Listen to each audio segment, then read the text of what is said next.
Bueno, buenas tardes, bienvenidos a esta conferencia en el marco del Máster de Estructuras de Edificación y del programa de doctorado de Estructuras de Edificación también.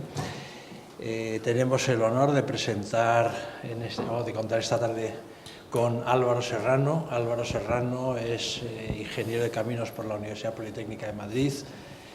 Desde que acabó en 2008 trabajó, fue captado, como él dice, por Julio Martínez Calzón y ha trabajado desde entonces en MC2, que es precisamente la empresa de ingeniería que montó Julio para básicamente para todo el conjunto de cosas que hizo.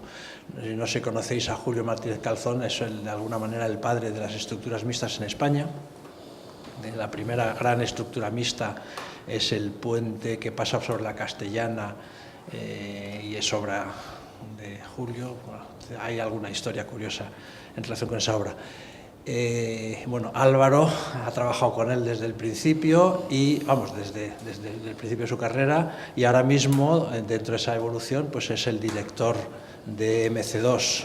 MC2 en 2012 empezó a formar parte del grupo TIPSA, que es un grupo de ingeniería muy importante. En MC2 pues, ha trabajado en puentes nuevos, pero en la rehabilitación o ampliación de puentes. De hecho, el alarde de la ampliación de los tableros y, por tanto, de los pesos de puente, etcétera, del puente Herralde, realmente es uno de los alardes importantes desarrollados en esa ingeniería. Yo creo que es la primera ampliación de un puente atirantado, ¿no? de esa categoría. Y luego ha trabajado, aparte en puentes, también en edificación. Hay montones de ejemplos que hoy nos enseñarán. En las diapositivas está la sede de lo que era antes el Banco Popular y ahora es el Santander en la Avenida América. Aparte de eso, pues es uno de los jóvenes ingenieros que ha obtenido un premio por su actividad, un award, Achievement Awards of Young Engineers de la Federación, de la FIB,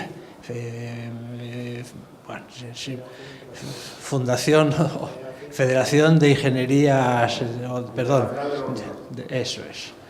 Sí, hace 5 minutos me acordaba perfectamente, pero en fin, la memoria esta de burbujas que tengo lentas, pues a veces da malas pasadas. Aparte de eso, es también profesor en la Escuela de Caminos. Yo diría, nos pasa en esa historia de los profesores en esta universidad, una cosa que yo siempre he dicho: tenemos profesores asociados que deberían ser ya titulares o catedráticos. Yo creo que su caso es uno de estos, es decir, es profesor asociado, pero debería probablemente, al igual que algunos de los profesores asociados, entre comillas, que tenéis en este máster, es una persona de mucha categoría. Bienvenido, muchas gracias por ilustrarnos sobre el conjunto de estructuras de las que nos vas a hablar. Estructuras, diseño y construcción de estructuras. De hecho, el award, el premio, es en relación precisamente con diseño y construcción.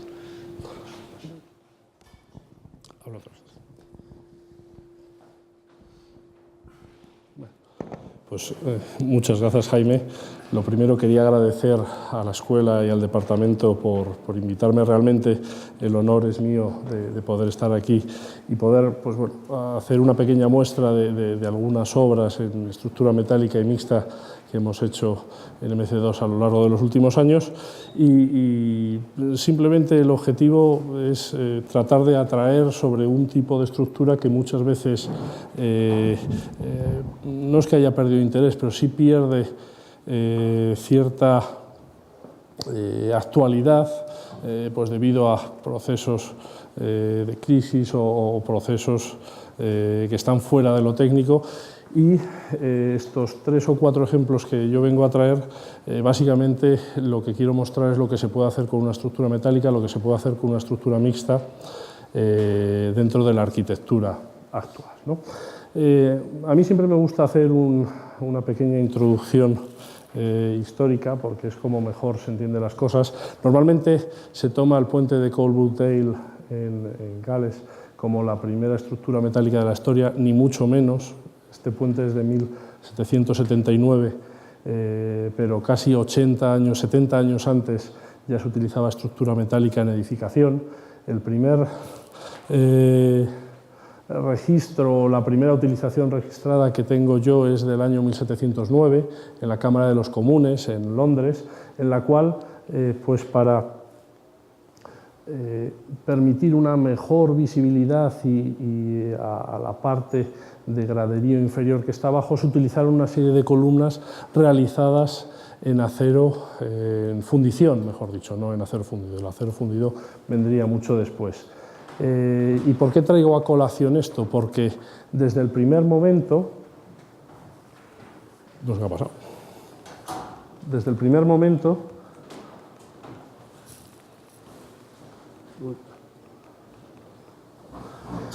Esa utilización de los materiales metálicos tiene un objeto claramente estético y configurador del espacio dentro del edificio. Es decir, la necesidad de permitir una buena vista a la gente que se sentaba detrás, junto con una intención también ornamental, llevó a utilizar este tipo de elementos en lugar de otros, como podría ser seguramente la madera, que es lo que se hubiera utilizado de no haber empleado estas primeras columnas. ¿De acuerdo? Lógicamente, a lo largo del siglo XVIII primero y XIX después, la utilización del acero estuvo siempre asociada a grandes luces, a elementos muchas veces que se tenían que construir rápidamente, a elementos de cierta magnitud incluso social, ¿no? Aquí tenéis el Crystal Palace de Londres de 1850 a 1851, 150 años después de esa primera utilización, o la Sala de las Máquinas. No, perdón. Esto no tengo muy claro si está funcionando o no.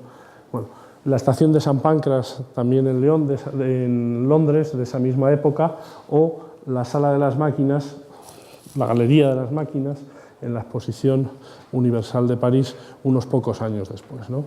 Los materiales que había en la época, generalmente madera, fábrica, piedra, cuando no daban para más, pasaban a utilizar la estructura metálica como una novedad, como una innovación en aquel momento, pues para conseguir grandes luces o rápidos periodos de ejecución. Pasado el final del siglo XIX y principios del siglo XX, entra la estructura metálica en una época rara, extraña. Prácticamente la totalidad de la producción de acero, en lugar de dedicarse a la construcción, se dedica a la maquinaria de guerras, ¿no? Tanto de la Primera Guerra Mundial como de la Segunda Guerra Mundial, y en el periodo entre guerras se pierde ese carácter configurador que tenía la estructura metálica sobre los edificios y se pasa a tener, pues, estructuras metálicas aplicadas de forma más funcional, directamente funcional, a edificios. Eso sumado al comienzo, mejor dicho, al desarrollo y consolidación de la época de los rascacielos, dio lugar a una utilización masiva de este tipo de estructura, ¿no?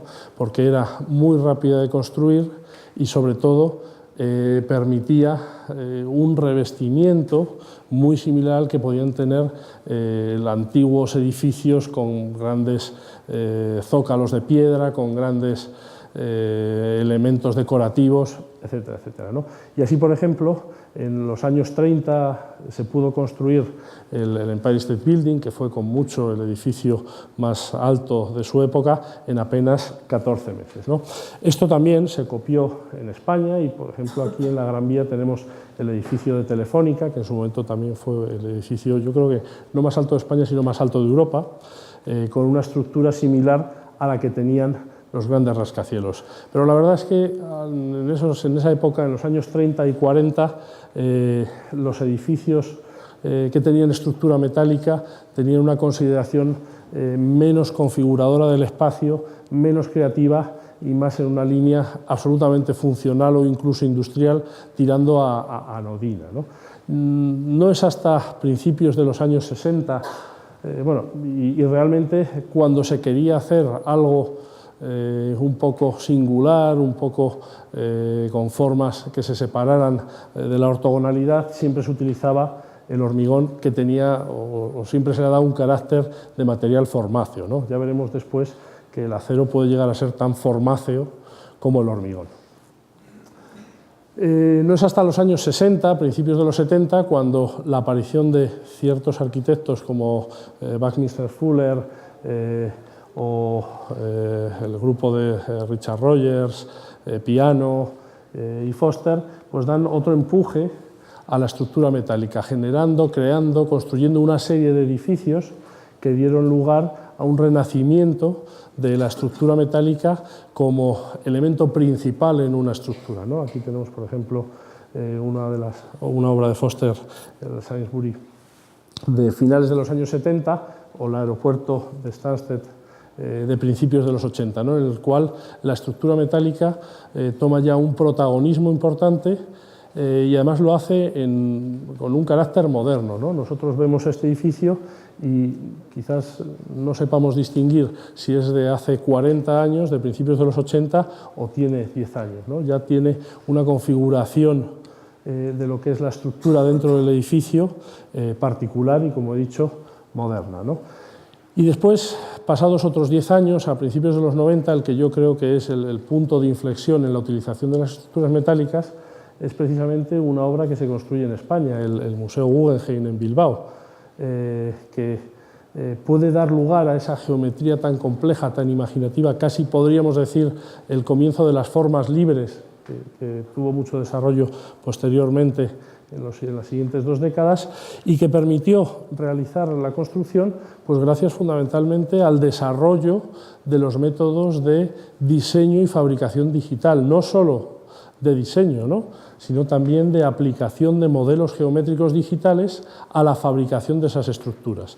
Cada uno de esos elementos que componen la estructura es un elemento único, un elemento con una longitud, una dimensión y una posición en el espacio. Eso posiblemente 10 o 15 años antes hubiera sido absolutamente impensable, pero el hecho de poder pasar directamente de modelos digitales de diseño a modelos digitales de fabricación y posterior ejecución en taller, pues dio lugar a edificios como este, ¿no? A partir de este edificio pues surge también otra aspiración del arquitecto y del ingeniero que trabajan en la construcción, es decir, oye, el Guggenheim está muy bien, pero es que hay otras industrias, como es la industria naval, la industria de los submarinos, la industria aeronáutica, que trabaja con acero y además lo hace de una forma muy diferente a la nuestra, y podemos decir que generando una serie de formas mucho más complicadas, ¿no?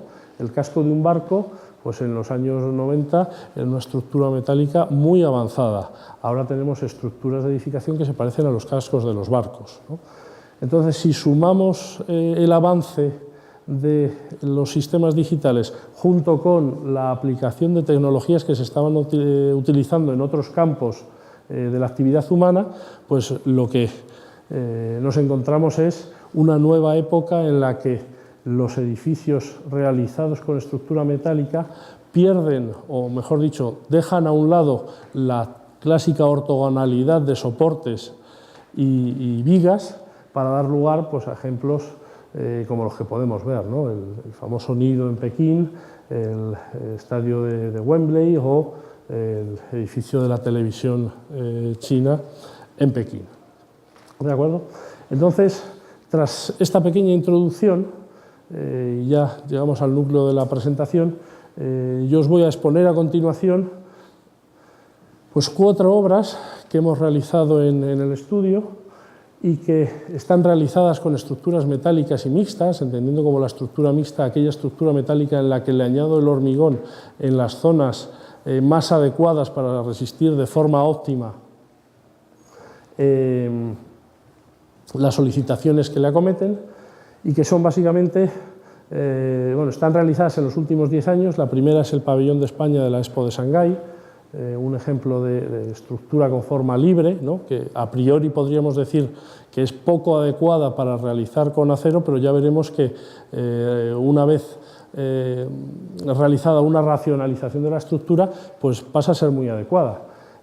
La pasarela que tenemos aquí en Madrid-Río, sobre el Manzanares, nombrada pomposamente como Puente Monumental de la Arganzuela, la nueva sede de la empresa de elevadores Orona, en Hernani, en el País Vasco, y uno de los dos edificios de la nueva sede de lo que antiguamente era el Banco Popular, aquí en Madrid también, en la salida de la Avenida América por lados. ¿De acuerdo? Entonces, el primero de ellos, como decía, es una obra que no tiene todavía 10 años, además estaba pensada como una obra de carácter efímero, como normalmente son los pabellones de las exposiciones mundiales, pero bueno, en aquel momento, y ya lo adelanto, tuvo cierto éxito y fue uno de los pabellones que llamaron indultados, ¿no? que se mantuvieron, mejor dicho, no que se mantuvieron, sino que no se demolieron al terminar la exposición. Es un edificio diseñado por el equipo de Benedetta Tagliabue y fue construido, fue promovido, mejor dicho, más que construido, porque la construcción fue una cosa un poco rara. En China a veces las cosas son un poco raras y uno no sabe quién construye, quién no construye o quién está detrás de las cosas, por la Sociedad Española de Exposiciones Internacionales, ¿no? Por ponerlo un poco en contexto, este pabellón es fruto de un concurso que se realiza, si no recuerdo mal, en el año 2007. En el año 2007 estábamos en plena ebullición de lo que eran las formas libres en la arquitectura. Sin embargo, las herramientas que teníamos en el año 2007 no se parecían ni por asomo a lo que tenemos hoy. Hoy prácticamente la totalidad de los proyectos los realizamos con tecnologías tridimensionales, con BIM, con Revit, con Ecosim, con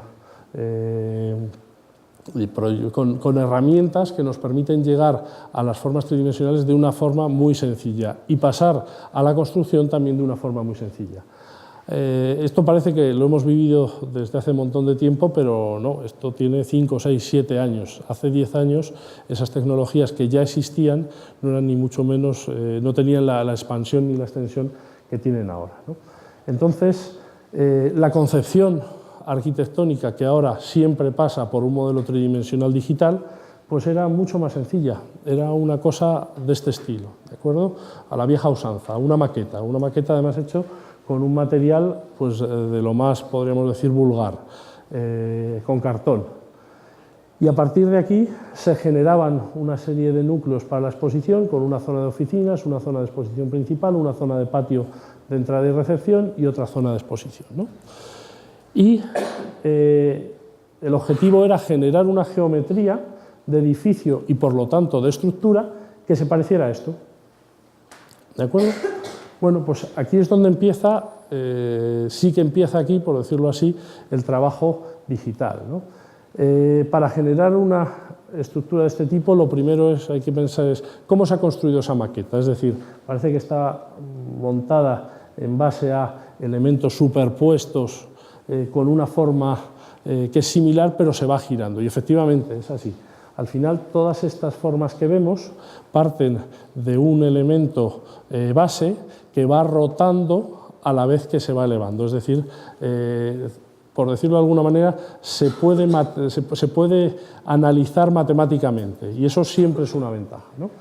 Entonces, a partir de ahí, lo que se hizo fue un modelo geométrico, y ese modelo geométrico, dado que la forma en la que se había construido la maqueta era analizable, pues ya se construyó en base a una geometría de tipo analítico. En principio era una forma libre, ¿de acuerdo? Estas curvas que vemos por aquí tienen radios diferentes, incluso radios variables en cada caso. Fijaos que el elemento generador es un elemento que sigue una especie de helicoide, y este es el momento en el cual, para dar una estructura a ese edificio, hay que buscar la forma de hacerlo, ¿no? Y la forma de hacerlo, cuando tenemos cosas de este estilo, al final lo mejor es hacer una cuadrícula y ver qué pasa, ¿no? Pues cuando hacemos una cuadrícula en este caso y vemos qué pasa, pasa algo interesante, que es que, dado que hemos generado, moviendo sobre una generatriz, una forma libre, todos estos meridianos son iguales, ¿de acuerdo? Son iguales, pero se van desplazando en horizontal. Y entonces ya solo nos queda hacer una cosa para que esto se pueda fabricar con estructura metálica, que es generar curvaturas que sean constantes, ¿de acuerdo? Esto pasa de ser una forma libre a ser una forma lo más ajustada a esa superficie con la que queremos trabajar, pero constituida por radios. Y además, para facilitar la construcción dentro de ese proceso de racionalización, lo que hacemos es limitar el número de radios. Entonces, lo vamos a ver a continuación. Este edificio está hecho mediante una estructura que, si la desplegáramos, sería una simple cuadrícula, constituida por meridianos y paralelos, con la única peculiaridad de que cada uno de esos meridianos o paralelos son curvos y entran dentro de 14 radios elegidos previamente, ¿de acuerdo? Entonces, la ventaja de haberlo racionalizado así es que permite hacer fácilmente un modelo estructural a partir del cual se puede realizar un modelo de ejecución en taller mediante tecnología también digital que pasa directamente a planos de taller y a corte en el propio taller, que incluso da lugar a un modelo digital con el cual las zonas del edificio que llevan un muro cortina de cierre se pueden fabricar de forma individual cada uno de los elementos que la constituye, e incluso también un modelo digital a partir del cual ir colocando en toda la zona que da al frente de la exposición una serie de paneles de mimbre, que era el elemento significativo, el leitmotiv del pabellón, como mezcla o cruce de culturas, el cruce de cultura de la cestería española con la cultura del mimbre también en China, ¿no?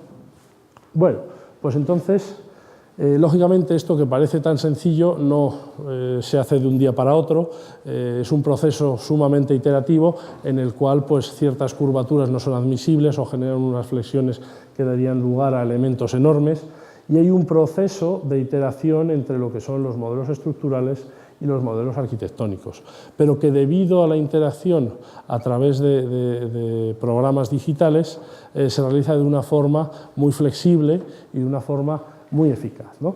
Y al final, pues bueno, se logra una geometría que satisface tanto las condiciones estructurales como las condiciones funcionales de la arquitectura, que da lugar a esos modelos que hemos dicho de fabricación de la estructura metálica, ¿no?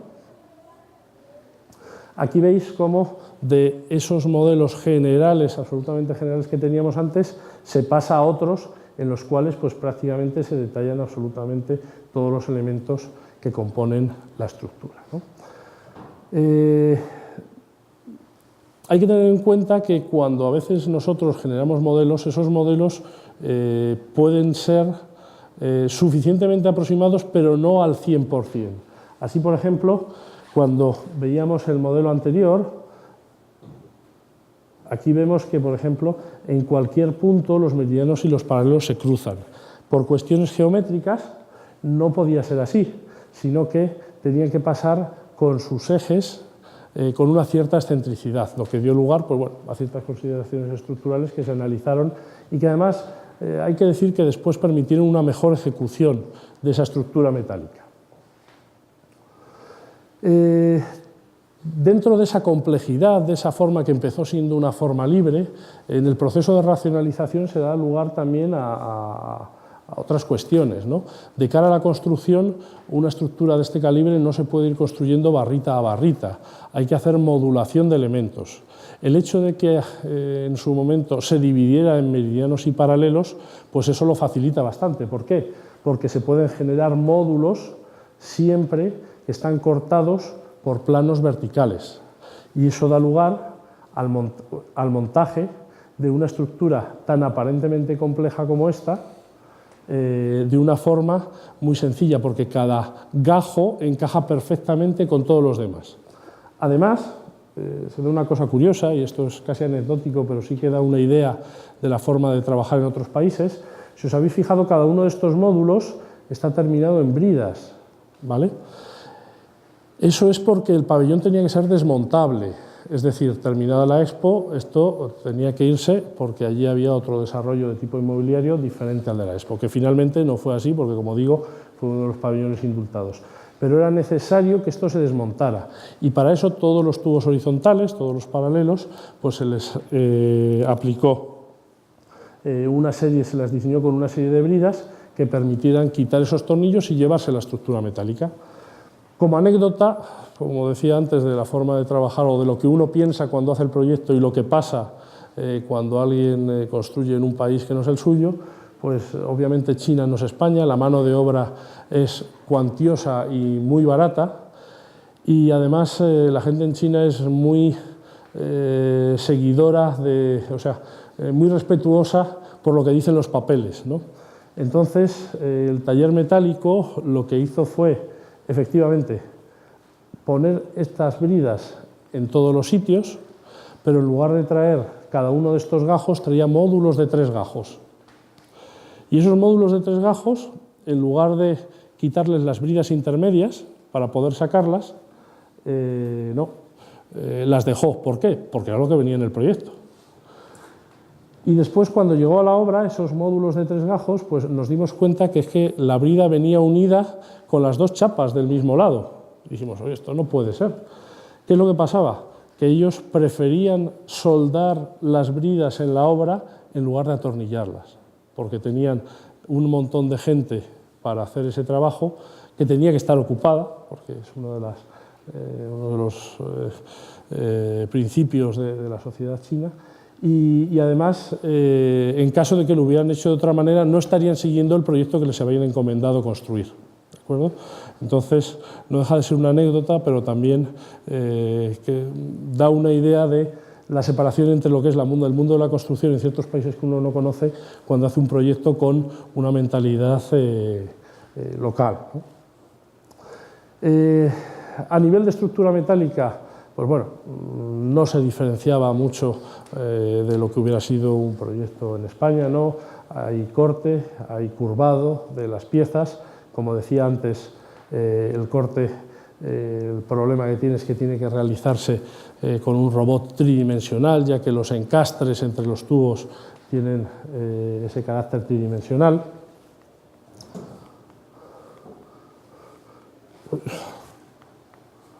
Los curvados se realizaban porque en algunos casos había tubos muy potentes, con un espesor enorme, mediante elementos mecánicos, no se hacía por inducción, que se hace actualmente mediante la aplicación de calor.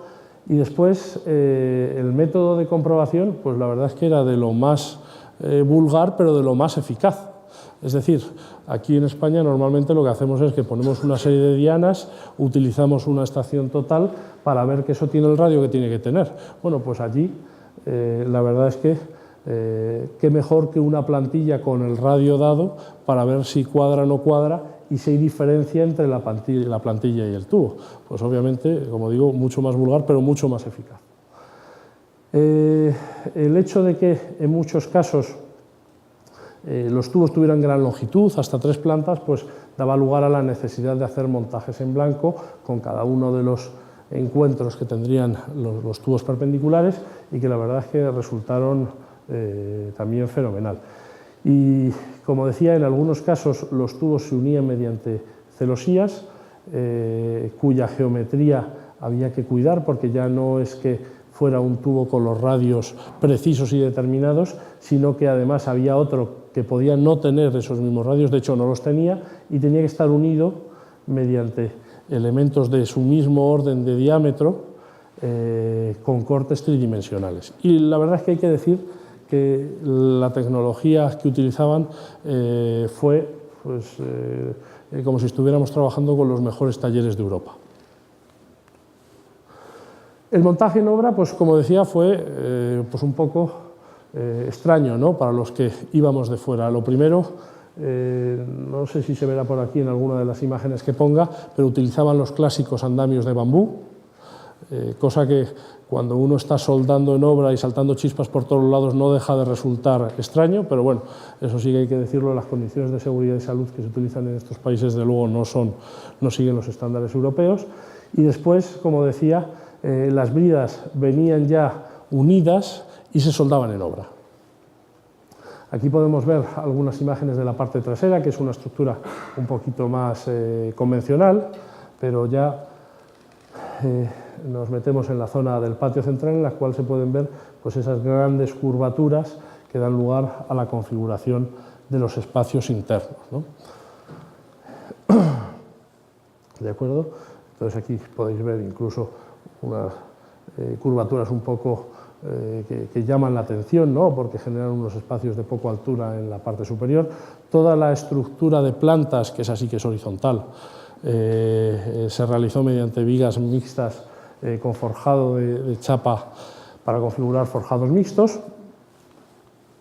Y, como decía, estas son las bridas que permitirían, mediante cortes por planos verticales, extraer esos gajos de estructura en el desmontaje.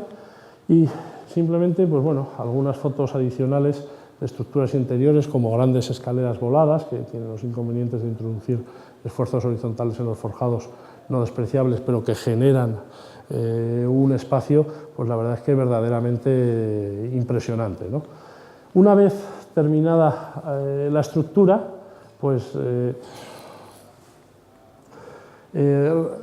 estuvo recubierta en algunos casos por muros cortina y en otros casos, como decía, por paneles de bambú, ¿no? Entonces, al final, esta estructura que da configuración al edificio, que se ha hecho para poder hacer ese edificio, queda oculta. Pero realmente queda oculta, pero quedando oculta se percibe pues, a través de la semitransparencia que generan pues, esos paneles, e incluso desde el interior se puede ver esa doble capa también de estructura, ¿no? Entonces, como decía al principio, yo creo que este es un ejemplo en el cual la estructura metálica en un edificio que igual al principio uno no sabe por dónde cogerlo, pues da una respuesta muy eficaz para generar lo que sería una forma libre mediante una racionalización tanto de tipo estructural como de tipo constructivo, ¿vale? Esa racionalización, también hay que decirlo, este es un edificio que la verdad es que se construyó en 5 meses, tiene 3.500 toneladas de acero. Si nos ponemos a ver cuantías y costes, desde luego hay que decir que es tan extraordinario en su concepción como en su coste, ¿de acuerdo? Es decir, esto creo que se puede hacer en China y en pocos sitios más. Bien, unas últimas imágenes de cómo se configuraba toda esa piel exterior de mimbre sobre la estructura metálica.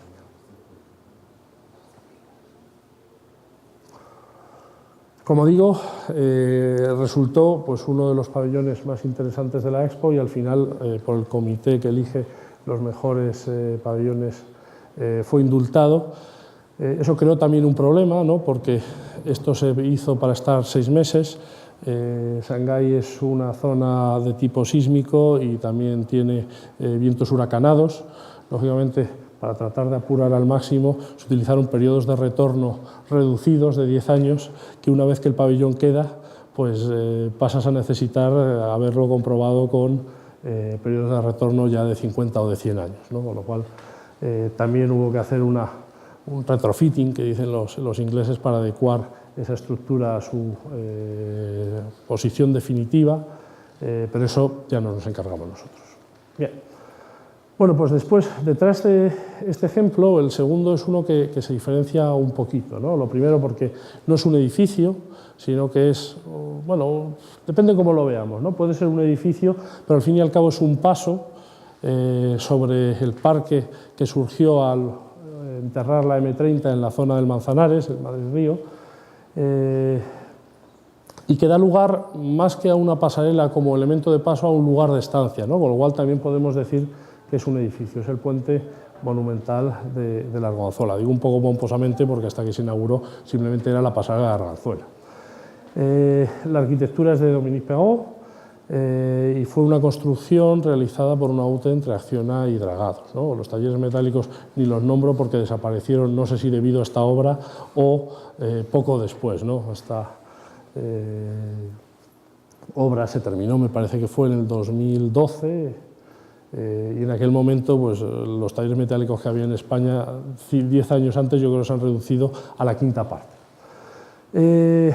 Como decía, dentro de todo lo que es el entorno de Madrid-Río hay una serie de pasos, algunos históricos como el Puente de Toledo, o más modernos como el Puente de Praga, pero para cruzar el río se generaron una serie de pasos de mayor o menor importancia. Dentro de esos pasos, el que más carácter monumental se le dio es este paso de la Arganzuela, ¿no?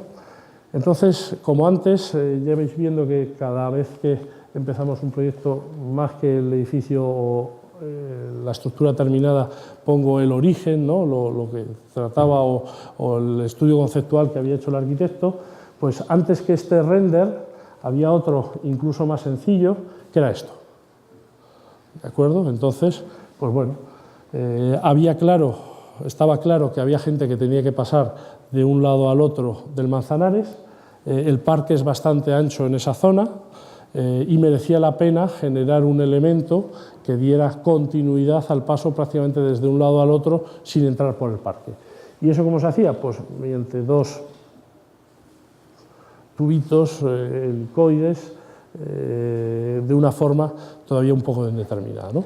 Posteriormente sí que se genera una idea ya más racional en la cual pues, esa estructura no se sabe muy bien cómo, pero al final tiene que componerse de dos hélices de diámetro variable, en este caso linealmente variable, y lo que hiciera falta para que, completando esa idea conceptual de estructura, pues aquello funcionara.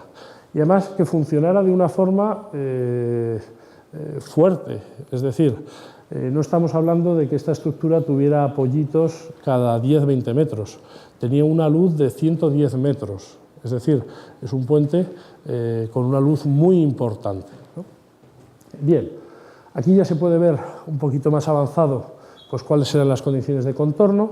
Tenemos un paso hacia el sur de lo que era la M30, que cruza el Manzanares y eso da lugar a un tronco de cono que es la pasarela sur, una colina artificial que configura el espacio del Madrid-Río, dividiendo la gente que va por la orilla del Manzanares y la gente que va por la zona más verde que da al norte, y después de esa colina, para no tener que bajar y volver a subir, otra pasarela norte que lleva directamente a la acera de la calle, del Paseo de Yeserías, me parece que es aquí. Claro, eso lo que da lugar es, si queremos saltar de una vez, a una longitud de unos 150 metros en el caso de la pasarela sur y a una luz sin apoyos de 117, que es una luz muy seria para salvar, aunque sea una pasarela. Para más INRI, además, nos encontramos que, claro, el parque que ha surgido en la parte de arriba es estupendo y fenomenal, pero lo que tenemos abajo es lo que tiene que soportar nuestra pasarela. Y empezamos por un aparcamiento subterráneo en el arranque de la pasarela sur, los colectores de la nueva evacuación de aguas que se hizo junto con el soterramiento de la M30, la propia M30 soterrada hacia un lado, el canal del río Manzanares, la M30 soterrada hacia el otro lado con unos ramales, el tronco de la M30 y bueno, alguna vía de servicio ya en la zona del parque.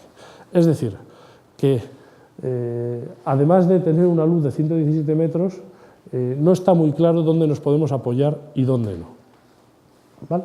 Bueno, pues al final, como todo en esta vida tiene solución, y pensando un poco y echando la imaginación, pues todo esto se puede ir resolviendo, ¿no?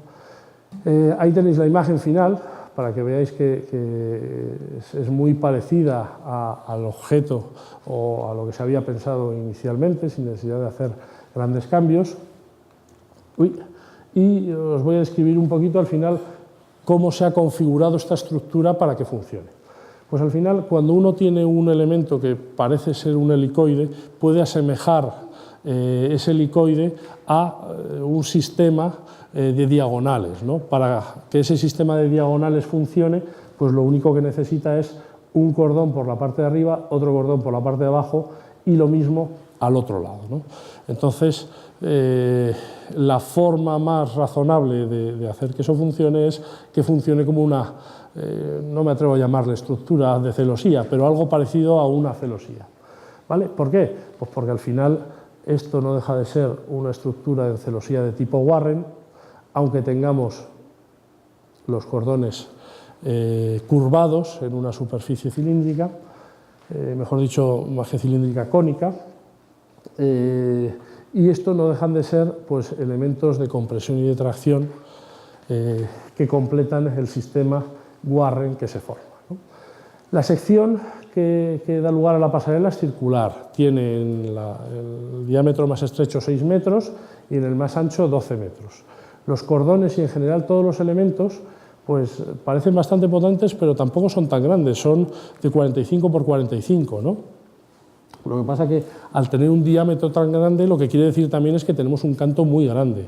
12 metros en una luz de 120, pues no deja de ser un décimo, que es una dimensión bastante adecuada para una celosía, aunque sea especial. Y por un requisito arquitectónico, y esto es muy importante, porque más que afectar al cálculo, afecta realmente a la construcción, todos los elementos componentes de su estructura, tanto diagonales como cordones, deben estar inscritos en la superficie cónica, ¿vale? Eso pasa, como decía, tanto los cordones como las propias diagonales, que tienen esa misma dimensión de 45 por 45. ¿Por qué es importante? Pues básicamente desde el punto de vista de la construcción quiere decir lo siguiente. Bueno, cuando llegamos al cruce de dos elementos, esta superficie tiene que ser una superficie cónica. Eso implica que al inicio del nudo yo tengo un radio de curvatura, pero al final del nudo yo tengo otro radio de curvatura diferente. ¿De acuerdo? Por lo tanto, hay que curvar todas estas piezas de forma diferente en la parte de entrada que en la parte de salida. Lo que se le ocurre a cualquiera cuando se encuentra con una situación de estas es decir, bueno, pues yo la curvo con el radio medio y vamos a ver qué pasa. Bueno, eso efectivamente se nos ocurrió a todos, pero cuando lo dibujamos y pasamos a ver qué pasaba, la diferencia o el descuadre, el denteado que se producía con la estructura por aquí era de 6 milímetros y por aquí otros 6. Es decir, la diferencia de radios entre un lado y el otro daba lugar a un solape de 6 milímetros, a un descuadre de 6 milímetros que lógicamente no es admisible. Bueno, pues realmente lo que se hizo fue un curvado más que mediante rodillos, mediante plegado. Es decir, se cogió una chapa y se hizo un plegado uniforme y a una parte, a la mitad aproximadamente de la chapa, se le aplicó un curvado adicional, con lo cual se consiguió, no la perfección de que cuadrara todo, pero reducir esos posibles desencajes de la estructura en su conexión a 1 o 2 milímetros, que ya pasaba a ser una cosa admisible y que podía regularizarse mediante el paso con radial, ¿no? En el caso de las pilas, eran unos elementos que parecían bastante robustos, pero que por razones también arquitectónicas o estéticas debían estrecharse en su contacto con el tronco de cono, ¿no? Para permitir pasar la típica malla de perrol por debajo y que pareciera que es simplemente un tronco de cono pues prácticamente flotando en esos elementos. Lo cual pues bueno, dio lugar a bastantes dificultades a nivel de construcción, porque ya os podéis imaginar que un elemento de este tipo, que además está rígidamente unido a la diagonal, pues tiene unas flexiones bastante grandes, ¿no? Eso se solucionó pues, con un proceso constructivo que se generaba una rótula durante la fase de peso propio para coger la flecha que estaba compensada con una contraflecha de un orden de unos 40 centímetros, de forma que aquí no tuviéramos unas flexiones enormes, y después simplemente para las sobrecargas se empotraba esa cimentación, con lo cual conseguíamos reducir las flexiones en estos elementos enormemente. ¿Vale? Ahí veis al final cómo quedaba la unión con la malla pasando por el interior. Y esta es la unión que digo que inicialmente estaba rotulada. Aquí hay un chapón enorme que tiene dos cilindros que permiten el giro según unos ejes principales, y posteriormente se cosieron una serie de barras que ya sí que están conectadas al encepado para generar un empotramiento en fase definitiva de servicio. Como decía, pues bueno, tampoco me voy a meter porque es secundario. Las cimentaciones pues son un poco complicadas. Hay algunas que pillan en una zona justo donde las pantallas no se podía transmitir una carga grande a esas pantallas, con lo cual hubo que hacer rótulas para no meter flexiones. Hay otras que quedan encima de lo que sería el propio soterramiento de la M30 y hubo que hacer algún tipo de bypass para ir de pantalla a pantalla y no cargar la losa superior, pero bueno, más o menos se fue resolviendo. El tablero está formado, pues es curioso porque todo lo que es aquí simplicidad, que al fin y al cabo tenemos los 4 tipos de elementos, los 2 cordones y los 2 familias de diagonales, a la hora de establecer el sistema del tablero tenemos que ir a un sistema prácticamente de 5 elementos. Cuando digo 5 elementos son unas bielas inclinadas en V, que son estas que vemos por aquí apoyadas sobre las diagonales, un sistema de tubos longitudinales para coger esas diagonales, un sistema de vigas transversales que se apoyan sobre las longitudinales, un sistema de rastreles de madera sobre las transversales y otra vez sobre los rastreles el entablonado definitivo que hace de pavimento en la pasarela. La pasarela además tiene 2 niveles, ¿no? va variando con la idea de que por un lado vayan los peatones, por otro lado vayan los ciclistas y además sirva un poco como salón de estancia para la gente que cruza, ¿no? Que no sea simplemente un elemento de paso, sino también un elemento de estancia, ¿no?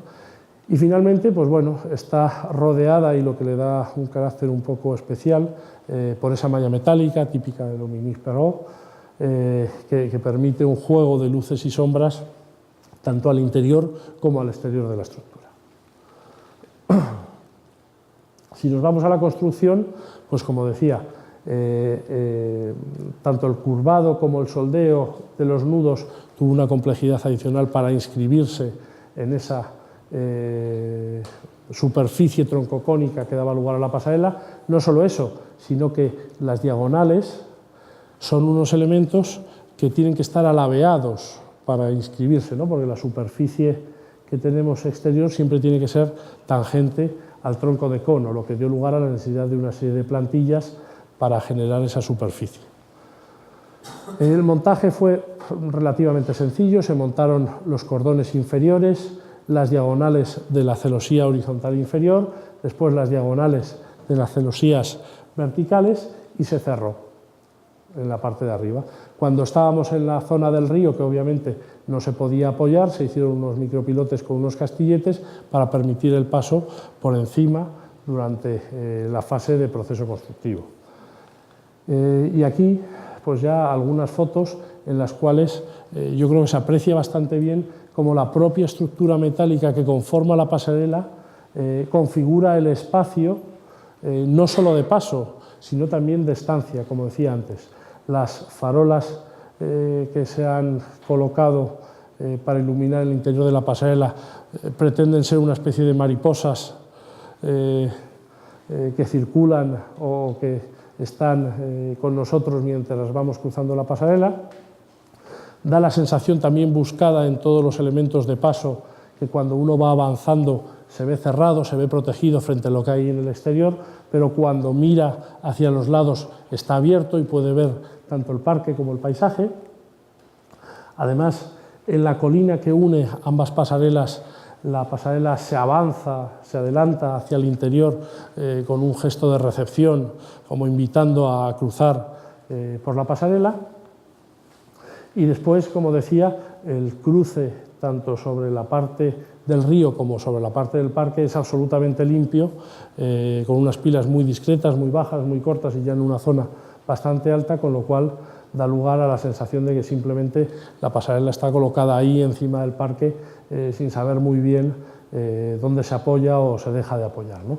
La iluminación nocturna también destaca esa estructura helicoidal que va acompañando al paseante mientras cruza de un lado al otro, y la imagen tanto exterior como interior pues queda remarcada por los cruces de las diagonales, en las cuales pues una lleva malla y otra no, que al confundirse con la de atrás pues da un entrecruzado bastante interesante, ¿no?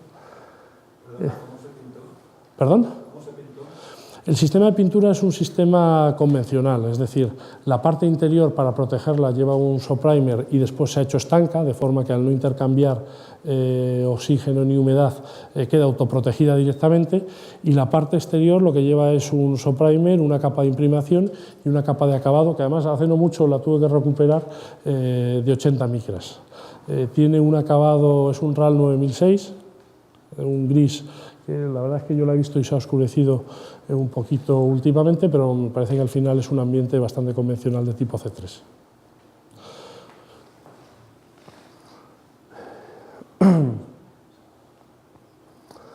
Como anécdota, también por contar alguna de las cosas que uno piensa que van a ser de una manera y después son de otra, no sé si habéis visto las pilas que os indicaba antes. Bueno, pues esas pilas tienen unas chapas bastante grandes, ¿no? Cuando digo bastante grandes, son chapas del orden de 60 milímetros.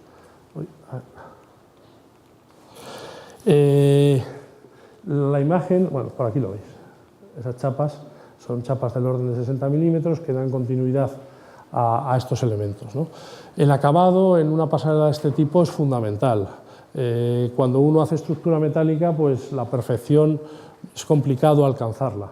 En todo momento, pues todos los que intervenimos allí estábamos preocupados por qué diría el arquitecto Dominique Perrol sobre esas llagas que cruzaban la pila, que no eran más que las 8 o 10 pasadas superficiales que había que hacer para soldar una chapa de 60 milímetros exclusivamente desde un lado. Y entonces, bueno, el taller y la constructora estaban temblando por si les ordenaban repasarlas porque eran muchos metros.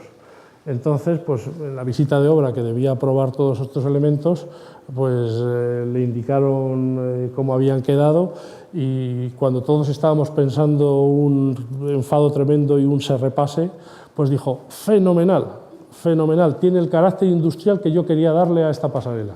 Con lo cual, todo el mundo quedamos muy tranquilos, tanto los diseñadores como los constructores, por el ahorro que les iba a suponer, y ahí están, y no deja de ser pues una muestra de también lo que lleva en el interior esa estructura metálica, sobre todo en las pilas, ¿no? Esta pasarela en ninguno de los dos lados es diferente, ¿no? No, es un pórtico. Se lo lleva directamente la pasarela. Lo que no he contado, porque también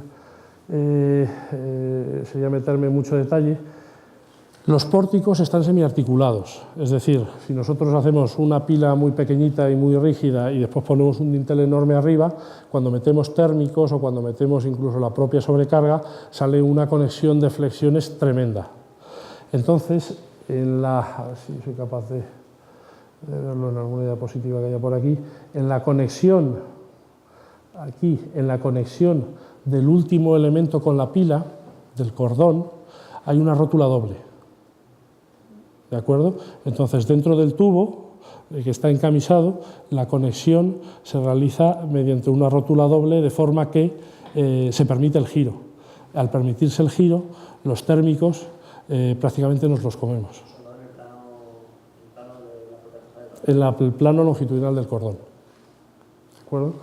Entonces, eso sumado a que toda la flexión debida al peso propio nos la hemos comido también, habiendo articulado durante la fase de construcción la cimentación, pues más o menos aguantado. Veremos a continuación el último caso, el del Banco Popular, en el que tenemos una celosía de 300 metros de longitud, en el que la mitad de la resistencia se la come el térmico. Bien. Bueno, pues tras esta anécdota, no sé, llevamos ya casi una hora. Bueno, voy a procurar hacerlo lo más rápido posible y centrarme en lo que realmente es interesante.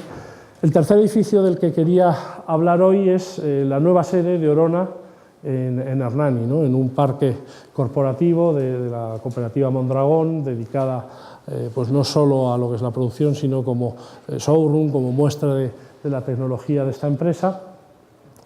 La propiedad, como decía, es Orona. La arquitectura la ha hecho la propia Orona más LKS, una consultora vasca, y la construcción de la estructura metálica la ha hecho Ursa, un taller puntero aquí en España, ¿no? Y la idea principal que se nos presenta para darle forma, pues es esto: es un edificio de forma circular, pero que debe permitir el paso por debajo de él con unas dimensiones del orden de unos 90 metros de aquí a aquí. Es decir, si antes estábamos hablando de un puente, de una pasarela de 112 metros, pues aquí lo que tenemos es un edificio que es un puente de unos 90 metros, ¿no? Entonces, había que buscar una solución para permitir conseguir esto y de una forma, pues hombre, lo más airosa posible, ¿no? Que diera una elegancia al edificio. Como decía, este es el parque corporativo, el parque científico industrial de Orona, en Hernani, y lo que se buscaba, lógicamente, es que una parte de ese parque fuera un hito, fuera algo que pudieran poner pues, en la portada de todos sus catálogos y que todo el mundo que viniera a visitarles se asombrara de la elegancia de ese edificio como muestra de la tecnología que venden, ¿no? Entonces, al fin y al cabo, la idea conceptual, que es un cilindro inclinado con otro cilindro del que se ha extraído el interior y que parte se embebe en el terreno, pues es una cosa pues, bastante sencilla, ¿no? Es una cosa bastante sencilla, salvo por las dimensiones. El radio o el diámetro exterior es de 90 metros, el diámetro interior es de 45 metros, la altura del cilindro es 16 metros, ¿no? Unas 4 plantas, y tiene una inclinación de 15 grados con respecto al terreno. Eso pues, ya empieza a dar problemas de tipo geométrico, ¿no? Porque vosotros bien sabéis que cuando un cilindro corta con un plano que no es perpendicular a su eje, lo que sale es una elipse, ¿no? Y si nosotros queremos que aquí haya gente viviendo en una superficie plana, que es lo suyo, es lo que está bien visto, pues esas superficies no son cilíndricas como podríamos pensar al tener el cilindro exterior, sino que son superficies elípticas. Entonces, para cuadrar superficies cónicas inclinadas con soportes interiores que deberían ser verticales y forjados también horizontales, pues bueno, es un bonito problema geométrico. Como decía, el diseño básico del edificio era de este estilo, un gran cilindro que arranca de 2 estribos en los lados, permitiendo el paso como puerta de bienvenida a esa ciudad científico-tecnológica, industrial, corporativa de Orona. Y claro, lo que tenía que contener era 4 plantas de oficinas que se tenían que insertar en el cilindro. Y como decía, frente a la circunferencia de diámetro 90 metros, que era el cilindro incrustado, nosotros tenemos las elipses que corresponden a cada una de las plantas, que además están desplazadas, es decir, bueno, tiene cierta gracia, ¿no? Por lo menos teníamos una altura libre bastante buena, de 4 metros, para dar lugar a esa habitabilidad interior dentro del edificio. Bueno, aquí se ve un poquito mejor cómo tenía que ser el diseño del edificio, ¿no? Entonces, al final, el quid de la cuestión es soportar ese gran voladizo, esa gran viga balcón de 90 metros de luz, y, lógicamente, la única forma que hay de hacerlo es aprovechando toda su dimensión. Nos pasa algo parecido a lo que teníamos en la pasarela. Tenemos una luz de 120 metros por un diámetro de entre 6 y 12. No está mal, entre un décimo y un quinto. Y aquí nos ocurre algo parecido. Tenemos un vano de 90 metros desde un apoyo a otro, pero hombre, el canto es 16 metros. Tampoco está mal, es un sexto. Es decir, si nosotros somos capaces de aprovechar la totalidad de la dimensión del edificio como elemento resistente, no vamos mal. No vamos mal. Es decir, no es un elemento o una estructura que ni es esbelta ni es excesivamente flexible. Y eso es precisamente lo que nosotros realizamos, ¿de acuerdo? Entonces, al final hicimos una distribución. Cuando uno tiene cosas circulares, en lugar de trabajar en coordenadas rectangulares, es mucho mejor trabajar en coordenadas polares, ¿no? en radios y distancias. Generamos una zona interior de distribución, una segunda zona intermedia para usos de servicio y comunicaciones, escaleras, ascensores, etcétera, etcétera, y lógicamente al exterior del cilindro, pues los puestos de trabajo con las mejores vistas hacia el exterior del campus. Eso, como decía, tiene ciertas pegas porque al ser elipses, todos estos elementos radiales miden diferente y la diferencia es unos pocos milímetros, pero miden diferente, ¿vale? Entonces, como elementos estructurales, nosotros lo que hicimos fue acoplar ese gran cajón que se generaba por nuestro cilindro entrando en la Tierra para generar un elemento cerrado en el cual pues teníamos el forjado de techo, vamos a llamar como ala superior de ese cajón, el forjado inferior como ala inferior de ese cajón y un sistema de celosía que ocupaba las 4 plantas del edificio como alma que unía ambos forjados. Como la luz entre un lado y el otro era del orden de 22,5 metros, no podíamos o tampoco queríamos saltarlo de una vez porque era innecesario y aprovechamos los 2 núcleos de paso y de comunicaciones para introducir soportes intermedios que mitad se apoyaban en la viga de abajo y mitad colgaban de la viga de arriba y entre medias tenían un sistema de vigas mixtas para dar lugar a los forjados mixtos que soportaban las plantas. Aquí más o menos se ve el sistema estructural, ¿no? La viga del forjado superior, la viga del forjado inferior, las vigas de cada uno de los forjados apoyadas por soportes intermedios, medio soporte, medio tirante, y la celosía exterior, tanto en la cara que da al exterior del edificio como al interior. ¿Vale? Un corte del edificio sería más o menos así. A nivel de cálculo tampoco es relevante, pero a nivel de construcción sí lo es, por lo que comentaba antes.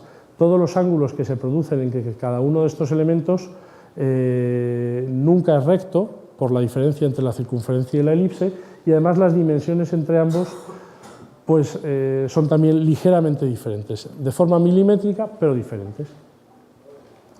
Como decía, este cajón formado por esos 4 elementos o 3 elementos es capaz de resistir la flexión global que al final se traduce en un par de fuerzas de tracción y compresión en los forjados de arriba y de abajo, el cortante que se traslada por la celosía interior y exterior y después de forma interna los forjados también resisten simplemente como elemento pórtico entre el sistema global exterior. ¿Bien? Aquí se ve la fachada interior y exterior, que al final es lo que configura realmente el espacio y el carácter del edificio. Pese a ser un edificio simétrico, pues no hicimos una celosía que podríamos llamarle Warren, sino que las diagonales las dirigimos siempre a la misma dirección, que yo creo que queda bastante mejor que haber hecho un cambio en el medio en la dirección de las diagonales. Bien, bueno, esto lo voy a pasar aquí. Los elementos que tenemos de tapa, las vigas, como decía, son vigas mixtas y de estos elementos cuelgan los soportes de arriba y se apoyan los soportes de abajo. El hecho de que sean vigas mixtas es relevante. ¿Por qué? Porque tienen un comportamiento diferido. Es decir, a tiempo cero, por decirlo de alguna manera, como hemos hecho el edificio y lo veremos después, directamente apoyado y desapeado con la estructura terminada, los soportes interiores pues en la parte de arriba están colgados y en la parte de abajo están apoyados.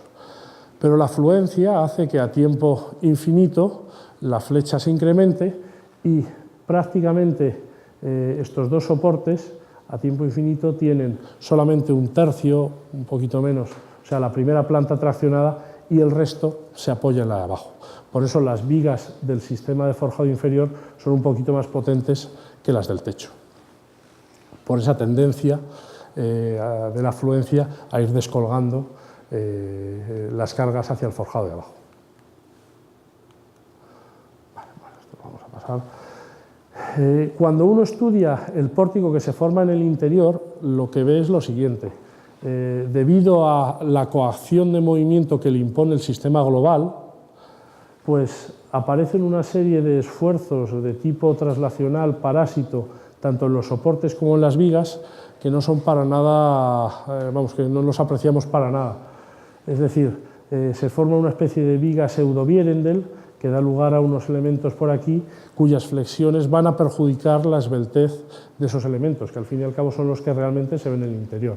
Entonces, para evitar estos esfuerzos parásitos, lo que hicimos fue articular cada uno de los elementos de soporte, de forma que liberábamos eso y además separábamos muy claramente lo que era el comportamiento interior del comportamiento exterior y nos permitía realizar un control de la construcción mucho más riguroso, ¿vale? Ahí están los elementos que articulamos en cada elemento para aislar completamente el sistema principal del sistema secundario. Y finalmente, en el encastre o en el estribo, en el arranque, pues nos podemos imaginar que los esfuerzos tienen una magnitud altísima en compresiones, particularmente en la zona de abajo, que está fuertemente comprimida. En ese caso, transformamos la celosía en un elemento macizado con unos elementos metálicos, con unos espesores pues, que veremos a continuación para que os hagáis una idea de, al final, el tamaño de los elementos que conducen las cargas, ¿no? Como decía, pues bueno, aquí algunas imágenes del taller metálico. Esto en particular es uno de los nudos de las diagonales que acometen la parte ya que podríamos decir de arranque de la estructura. Estas chapas tienen 100 milímetros de espesor. Sin embargo, las soldaduras son muy pequeñas porque no están sometidos a flexiones, los rasantes entre las chapas son muy pequeños. Entonces, eso permitió realizar pues, una conexión relativamente sencilla a pesar de lo aparatoso de los elementos. Este tipo de elementos además requiere pues, una serie de biseles para evitar concentraciones de tensiones que pueden dar lugar a problemas, y la verdad es que la ejecución fue absolutamente delicada y casi perfecta, ¿no? Ahí podéis ver pues, la ejecución final de uno de esos nudos, en los cuales pues, se ven cosas que muchas veces en los talleres metálicos se hacen más o menos a ojo, ¿no? Útiles de tangencia, aproximación con elementos para generar los talones en las soldaduras perfectos, los biselados, las chapas de respaldo, es decir, una fabricación de alta calidad como requiere una estructura de este estilo. Entonces, a nivel de construcción, se realizó, vamos a decir, pues como parece que pide una estructura de este estilo, ¿no? Por quesitos, ¿no? Se apeó completamente la parte exterior y se fueron realizando elementos en panel de la celosía con uniones aquí de tipo soldada que iban avanzando según se construía la estructura. Eso tenía una pega que requería una serie de apuntalamientos exteriores porque al no tener la estructura interior construida pues no era autoestable, y posteriormente a la ejecución de cada una de las dos pieles de celosía interior y exterior se construyó la parte interior, ¿no? Ahí podemos ver el proceso de montaje de lo que sería la estructura, tanto el interior como el exterior, hasta el final, apoyado en un sistema de apeos para terminar completamente la estructura en su fase mixta antes de desapear, ¿no? Ahí veis algunas imágenes en las cuales ya los arranques se va ignifugando la estructura y una fase ya final en la cual se empiezan a construir los primeros forjados mixtos por el interior. En este caso es la tapa de lo que sería el ala inferior de ese forjado. Los forjados mixtos se ferrallaron convencionalmente. Hay que decir que no es chapa plegada lo que tiene es una losa maciza para generar una traslación de los rasantes en el interior de esa losa suficientemente fuerte, cosa que no conseguiríamos exclusivamente con un forjado mixto. Y ahí se ve pues, bueno, otra fase de avance de la estructura en la que prácticamente todos los forjados están hormigonados, ¿no? Ahí se ve el interior, se ve alguna flecha que ha quedado un poquito defectuosa debido a la posición de los encofrados, incluso al propio desencofrado de esas zonas. Y queda una fase que parece muy sencilla, pero en un caso de estos es crucial, ¿no? Que es realizar el desapeo. ¿Qué ocurre cuando tenemos un sistema completamente apeado con apoyos muy cercanos y el sistema es muy rígido? Pues que es muy difícil de controlar las cargas que van a cada elemento. Por eso fue necesario realizar un protocolo de desapeo para conseguir que las cargas sobre estos castilletes que tenían una capacidad axil determinada no fueran superadas. Entonces este desapeo se realizó con gatos. Aquí vemos que si el desapeo se realiza en sucesivo, la carga que se produce en un apoyo cualquiera pues prácticamente se va al infinito, y lo que había que hacer era algo de este estilo, para evitar que eso se fuera al infinito superando las 180 toneladas de capacidad que tenía el castillete, había que ir haciendo recimbrados sucesivos para conseguir el desapeo final. Y esto pues en todos los apeos, ¿no? Parece una cosa muy complicada, pero ese desapeo se realizó en 4 días, es decir, que fue bastante rápido, y la flecha que tuvo el elemento, pues la verdad es que cuadró bastante bien. Tenía que bajar 8 centímetros, bajó 6,5, con lo cual quedamos bastante satisfechos. ¿Qué te refieres con recimbrado? Recimbrado, soltar la carga y volverlo a dejar justo en el apoyo, es decir, cuando el apeo estaba alcanzando una carga cercana a su capacidad, lo que se hacía era, se soltaba toda la carga y se volvía a poner el gato prácticamente en contacto con la superficie, pero sin tomar carga. Con lo cual, por decirlo de alguna manera, reseteábamos la carga. No, a eso ya nos hubiera gustado, Lo que pasa que el constructor, nosotros lo que teníamos era, había 24 apeos, me parece que eran, nos hubiera gustado tener un gato y un palpador en cada uno de los apeos, se realizó con 4 gatos. Entonces, por eso fue por lo que se tardó un poquito más. Se fue realizando fase a fase de forma simétrica, haciendo la bajada pues, aproximadamente en 3 fases. Bien, y bueno, para finalizar unas imágenes de lo que sería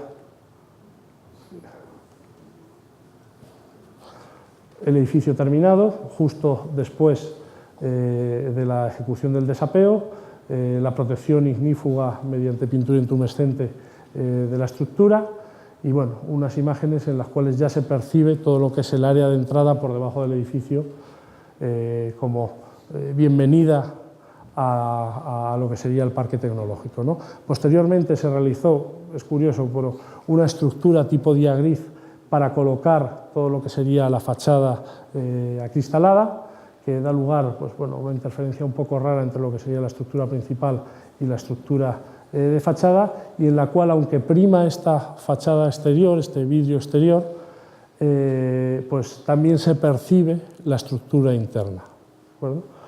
Pues aquí veis el edificio terminado durante la fase de obras también, y el edificio pues ya con toda la urbanización prácticamente acabada. Toda la superficie de la planta de arriba está rellena pues, de paneles solares, ¿no? Para conseguir una calificación energética de buena categoría. Este es el interior de los edificios, yo creo que la calidad que tiene es bastante interesante. Los soportes, al haber hecho esa articulación y habernos quitado de en medio todas las flexiones parásitas, son realmente esbeltos. Y además tiene la curiosidad de que ese espacio inferior por debajo de la entrada se utiliza también como auditorio. Mediante la colocación de unas lonas se cierra y forma parte de lo que sería el espacio para eventos principal de Orona, cuando en el auditorio que tiene el interior del edificio pues se les queda pequeño. Entonces es una forma también de aprovechar una circunstancia formal del edificio, ¿no? Y ahí pues queda pues, como la estructura también da respuesta a una situación que realmente es bastante peliaguda desde el punto de vista estructural, ¿vale? Hay que decir que a nivel de coste, que hablábamos antes, pues tampoco ha sido una estructura barata, pero no ha sido una estructura cara, es decir, esto ha salido a 240 € metro cuadrado de oficina en el donut, es decir, puede ser del orden del doble de lo que sería habitual. Teniendo en cuenta que todo el resto es subterráneo y habrá salido a unos 70-80 € metro cuadrado, la media pues no sale del todo mal. Pero lógicamente cuando uno quiere hacer un alarde de este tipo, pues también le cuesta. ¿Eso de descarga que fuiste simétrico, lo fuiste alternando, fuiste de extremo al centro? En principio se empezaba desde el centro.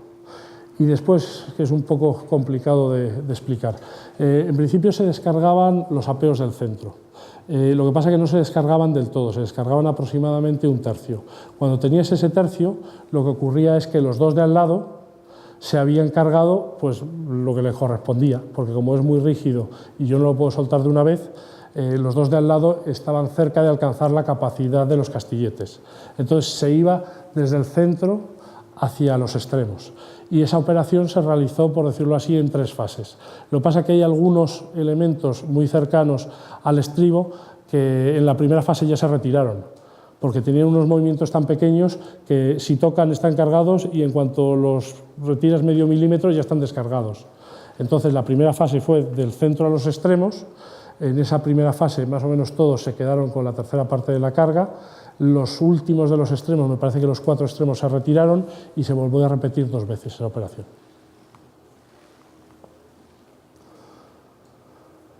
Por otro lado, se puede asemejar al proceso de descimbrado de una estructura convencional, en un voladizo de la punta hacia el interior y en un vano del centro hacia los extremos, ¿no? Del punto que más baja hacia los extremos.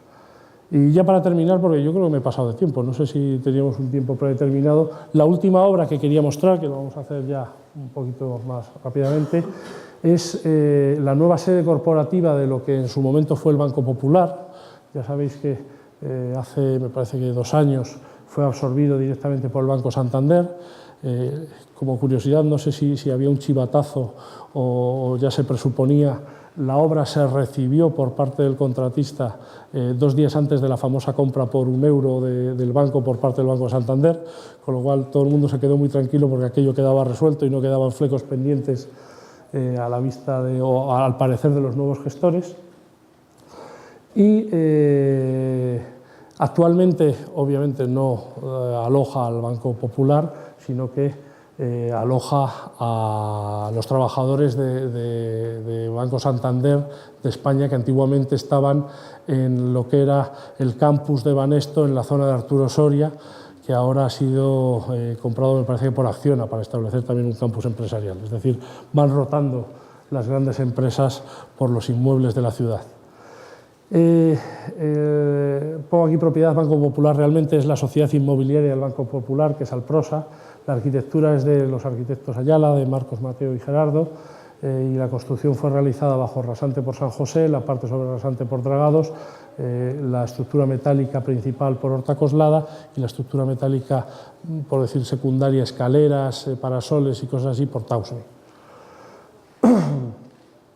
Esto entra dentro de una operación corporativa en la cual el Banco Popular pretendía vender o alquilar, es decir, juntar a todos los trabajadores que tenía repartidos por Madrid en 2 edificios. Un edificio que estaba al otro lado, en la zona norte de la A2, y una que fundamentalmente eran trabajadores operativos y el centro de proceso de datos, y un segundo edificio, ya como sede corporativa, entre las calles Luca de Tena y la 2, pero manteniendo una imagen unitaria entre ambos, de forma que fueran fácilmente reconocibles. El solar sobre el que se iba a situar la sede corporativa, en la calle Luca de Tena, era pues, bastante histórico porque era donde estaban las antiguas rotativas del ABC. El ABC está aquí y ya solo queda la redacción, ¿de acuerdo? Ahora se imprime en otro sitio, ¿no? ¿Qué singularidades principales tienen los edificios? Pues lo fundamental es que están compuestos por una serie de pastillas, de edificios interiores, pero las 2 plantas superiores, los niveles 4 y 5, unen la totalidad de los edificios, formando una planta, por decirlo de alguna manera, completa, además de la de cubierta, de forma que en la parte de abajo tenemos el edificio unido por el sótano, por los aparcamientos, por la zona de reuniones. La parte de trabajo está separada para permitir el paso de luz con unas crujías adecuadas en la totalidad de los puestos de trabajo, y la parte de arriba, por decirlo de alguna manera, es la parte corporativa, la parte que une a todos los trabajadores a nivel superior, de forma que abraza a todas, a las 4 pastillas de lo que sería el propio edificio, ¿no? Como singularidades, además, tiene lo siguiente: como abraza a todas las pastillas y unas están hacia atrás y otras están hacia adelante, se generan una serie de voladizos bastante importantes, y en otros casos puentes, vamos a llamar, de una longitud bastante grande para saltar de una pastilla hasta otra, ¿de acuerdo? Y eso crea la necesidad de generar una estructura en altura que dé soporte a todas estas zonas perimetrales de las plantas corporativas. ¿vale? Viéndolo más en particular, este es del edificio de Abelias más que del otro, pues como digo, para juntar estas pastillas muchas veces nos encontramos con voladizos en esquina o con voladizos tipo puente, con apoyos en los dos extremos. Como decía, aquí en las antiguas rotativas del ABC es donde se va a colocar la sede corporativa, y este, que lo pongo como antecedente, es el edificio primero de CPD, en el cual pues, hay que decir que sirvió como ensayo y experimento antes de hacer este otro. Y aquí ya teníamos unos voladizos pues, bastante grandes, unos puentes también bastante importantes, y el concepto es el mismo: distintas pastillas de zonas funcionales recogidas en la zona de cubierta con una planta completa. ¿Vale? Esto lo pongo simplemente porque tengamos en mente las dimensiones de la parcela, aproximadamente 300 metros por 100. ¿Por qué? Pues por el tema de las juntas, que ahora veremos cómo se gestionó. Vale, ahí explico gráficamente cómo funciona. Hay un edificio de servicios que está aislado y separado del conjunto, pero después hay 4 edificios, el A, B, C y D, que son edificios para de trabajo administrativo. Entre el A y el B hay un salón de actos corporativo y una zona de acceso. A nivel de planta cuarta y quinta, que es presidencia y cubierta, todo esto se rellena y ocupa la totalidad del espacio, por decirlo de alguna manera, generando la envolvente en la huella de los edificios. Y eso implica pues, una serie de zonas en las cuales estoy pisando sobre el suelo, sobre el aire, perdón. A nivel de juntas, pues era complicado de trabajar, ¿no? Porque una opción hubiera sido hacerlo sin juntas, 300 metros sin juntas nos parecía un poco exagerado. Cortar en los 4 edificios parecía un poco escaso, además había una zona con el salón de actos que no era el mejor sitio, y al final decidimos separar por un lado el edificio de servicios y por otro lado hacer 180 metros por 100 sin juntas y 60 por 100 también sin juntas. Muchas veces tenemos en la cabeza que hay que poner juntas cada 40 metros. Eso no es así. Si ponemos juntas cada 40, 50 metros, lo que tenemos es que las acciones térmicas y radiológicas no suelen influir en el dimensionamiento. Si no ponemos juntas, simplemente lo que hay que hacer es introducir esas acciones para ver los efectos que tienen. ¿Vale? Y además se da la circunstancia de que, lógicamente, la planta superior de presidencia, la planta corporativa, tampoco podía tener juntas, porque si no tendríamos cortado la totalidad, o sea, tendríamos segregada la estructura a ese nivel. ¿Vale? Aquí vemos otra de las dificultades que tenía el edificio. En la calle, en la Nacional 2, en la A2, tenemos 2 plantas de sótano. El terreno sube hacia la calle Luca de Tena, que tenemos 4 plantas de sótano, con lo cual hay una serie de empujes sin compensar que hay que llevar a los elementos horizontales, que fundamentalmente son los núcleos de los edificios. El salón de actos es una estructura singular con una serie de vigas costilla, una losa de 15 centímetros y un pretensado que da lugar a, bueno, pues a esta superficie, que es lo que uno ve cuando entra en el salón de actos. Y después, vamos a pasar. Todas las plantas tienen una luz tipo de 10 metros 40 y están pretensadas para conseguir un canto reducido de 30 centímetros. La verdad es que tampoco es excesivamente esbelto para ser una estructura pretensada. En el edificio de Abelias fuimos a 13 metros 40 con 34 centímetros, que eso sí que ya es un poquito más esbelto, pero la verdad es que han funcionado muy bien y han sido un método, la verdad es que casi tan rápido como si hubiera sido una losa armada. Vamos a pasar directamente, bueno, esto es una fase de construcción intermedia y, como decía, vamos a pasar directamente a la estructura metálica de la parte de arriba, que es realmente lo singular de toda esta propuesta. ¿Vale? Como decía, las singularidades principales son estos elementos que salen de la estructura tanto hacia el frente como hacia atrás del edificio y que además en algunos casos vuelan en la esquina, ¿no? Entonces, eso es lo que constituye la planta corporativa del edificio, y para construirla lo que hemos definido ha sido pues, una serie de celosías en la zona norte, en la zona sur, apoyadas en otras celosías perpendiculares que van sobre cada una de las pastillas de los edificios. ¿De acuerdo? No se ve muy bien, la verdad. Aquí tenemos el edificio 1 con dos celosías perpendiculares o longitudinales al edificio, el edificio B con sus dos celosías, el edificio C y el edificio D. Entonces esas celosías, que es un elemento transversal, sirven de apoyo a estas otras dos celosías que configuran el espacio, que en algunos casos es en voladizo y otros casos forma parte del propio edificio, para configurar toda esa planta. Y como decía, hay zonas en las cuales eso sale en voladizo, hay otras en las que tengo que saltar de un edificio a otro con dos puentes, y esto ocurre aquí y aquí. Como aquí tenemos el salón de acto, el salto es mucho más grande, y hay otras zonas que simplemente forma parte de la planta del edificio.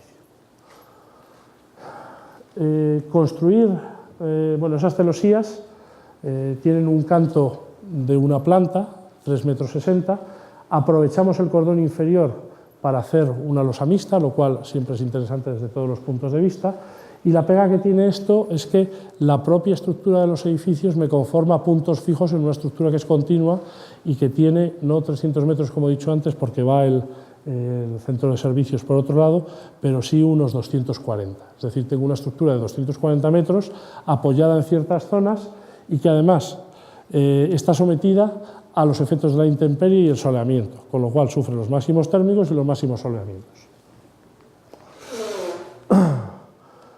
Además de eso, aquí se ve esa estructura de celosía en la parte exterior y en la parte interior. Para más INRI, todas las instalaciones del edificio tenemos que ponerlas, no todas, pero el edificio va cuajado de instalaciones, la parte superior de los edificios, la cubierta, va llena, no caben más instalaciones y hay que colocarlas encima de las celosías. El canto o la altura de esas instalaciones es mayor que la de las celosías, con lo cual no puedo atar el cordón superior.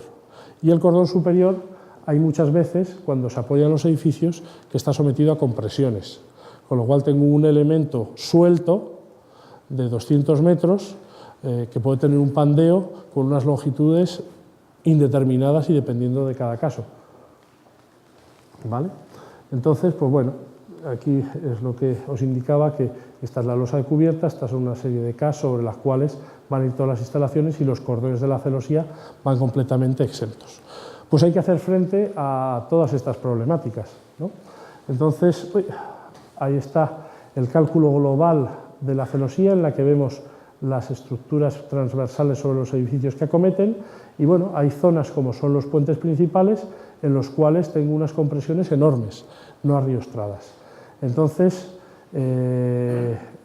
esto genera una tendencia al pandeo en el cordón superior que hay que tratar de evitar. Además, tengo unos axiles enormes debido a las variaciones térmicas que se producen, porque no se da la situación de que haya apoyos deslizantes, cosa que no se podía generar, y lo tengo atado en muchos puntos, con lo cual tiene una hiperestaticidad interna enorme y genera una serie de tensiones exclusivamente debido a solicitaciones térmicas muy grandes.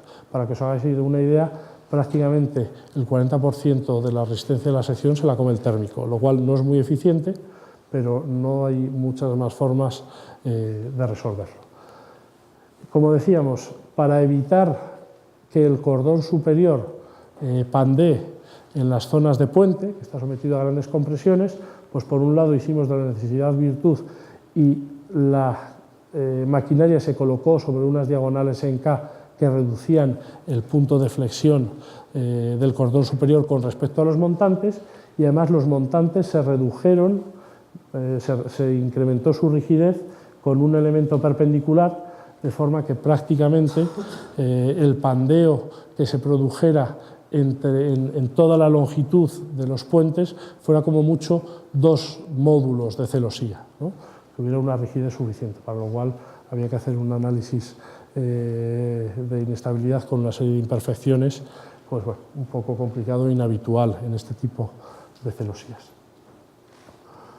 El montaje, pues bueno, los soportes, como decía, llegaban aquí, en estos soportes se colocaban las celosías que daban lugar a los voladizos en los cuales se colocaban los perpendiculares.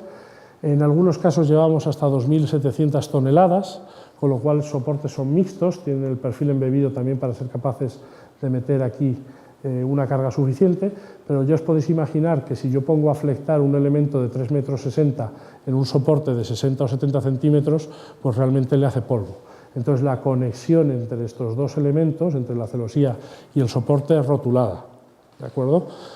No con un apoyo mecánico, que a veces es necesario sustituirlos, sino simplemente con una cabeza de un apoyo metálico mecanizado sobre una chapa también metálica. Aquí lo vemos, ¿no? Es un apoyo de este tipo, que por otro lado no se utiliza mucho, pero está perfectamente recogido en la normativa de apoyos. Bien, la estructura tenía que ser necesariamente atornillada, porque es muy complicado poner a gente a soldar en el aire, ¿no? Entonces es más fácil colocar una serie de cestas, y tanto la ejecución de esas uniones como su propio control, si son atornilladas, son mucho más sencillas. Aquí tenéis lo que sería el modelo geométrico de fabricación de esa estructura. He cogido medio edificio solo. Aquí estas son, como decía, las estructuras transversales de los edificios 1 y 2, y esto es la planta de la zona de puentes. ¿Por qué me refiero a esto? Porque desde el punto de vista del proceso constructivo podemos separar o podemos diferenciar 4 tipos de estructura de celosía. Aquellas que están directamente encima de la cubierta, que no tienen ningún tipo de dificultad de fabricación porque estoy como apoyado directamente en el suelo, y que se colocaron, como decía, con pequeñas grúas, incluso con polipastos desde las cubiertas, ¿no? Que serían estas que denomino tipo A. Ahí está, ¿no? Directamente colocadas incluso con la grúa torre desde el suelo, a 4 metros de altura. Tengo otras que son las tipo B y las tipo C, que son estructuras que van en voladizo, pero son relativamente pequeñas. Cuando digo relativamente pequeñas, es que tienen un peso suficientemente pequeño para poderse montar con grúa desde el exterior. Y son las que indico aquí, las tipo B y las tipo C, que estas se montaron mediante grúas.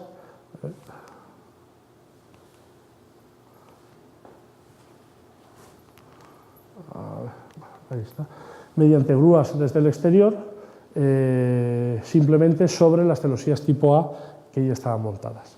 Y las que realmente tienen interés sobre su montaje son las estructuras tipo D, que son grandes estructuras cuyo peso es mayor que el que una grúa razonable sería capaz de elevar, y que además en general llevan otra planta inferior colgada, con lo cual nos pareció un método muy oportuno para utilizar el de heavy lifting, básicamente porque permite elevar toda la planta de una vez con unos elementos de izado muy pequeños.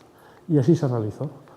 Entonces se prepararon desde la celosía que ya estaba colocada una serie de unidades de izado para elevar toda esta zona, y en el momento en que estuviera en su posición realizar la unión atornillada y directamente colocarla. Y además subiría la celosía con la planta inferior que teníamos colgada. Sería toda esta zona. ¿Vale? Estos puentes tienen una dimensión de casi 50 metros, 48,5. Es decir, es una estructura bastante importante. Sin embargo, a nivel de estructura metálica apenas son 240 toneladas, que dividido entre 4 puntos, la necesidad de carga de izado es muy pequeña, son menos de 60 toneladas. Y ahí se ve una fase del proceso constructivo.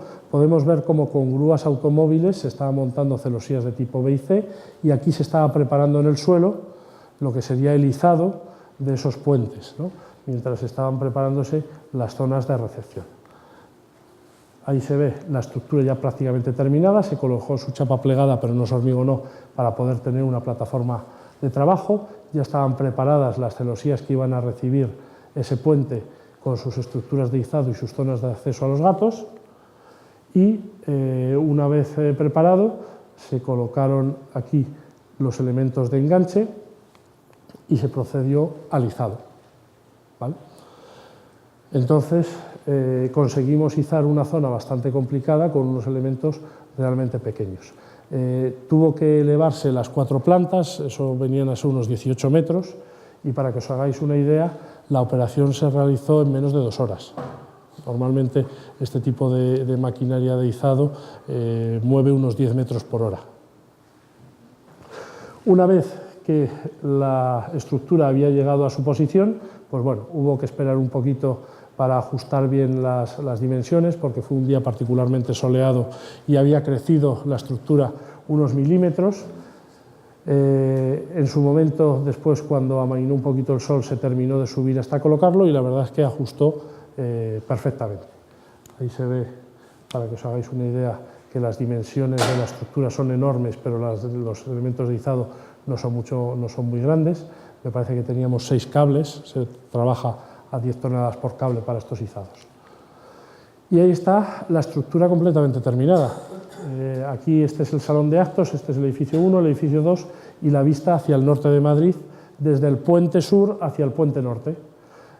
Como curiosidad, pues bueno, aquí en esta zona ya veis que están colocadas parte de la maquinaria de climatización y justo en este puente es donde está donde estaba la sala del Consejo del Banco Popular, con la vista perfectamente hacia el norte de Madrid, que se ve la sierra al fondo, sobre el salón de actos y en la entrada principal, ¿no? En una posición de absoluta dominancia que es muy típica de esta arquitectura bancaria.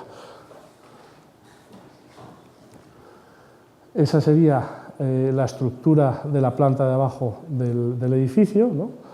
Con los tirantes que cuelgan de la estructura que tenemos arriba.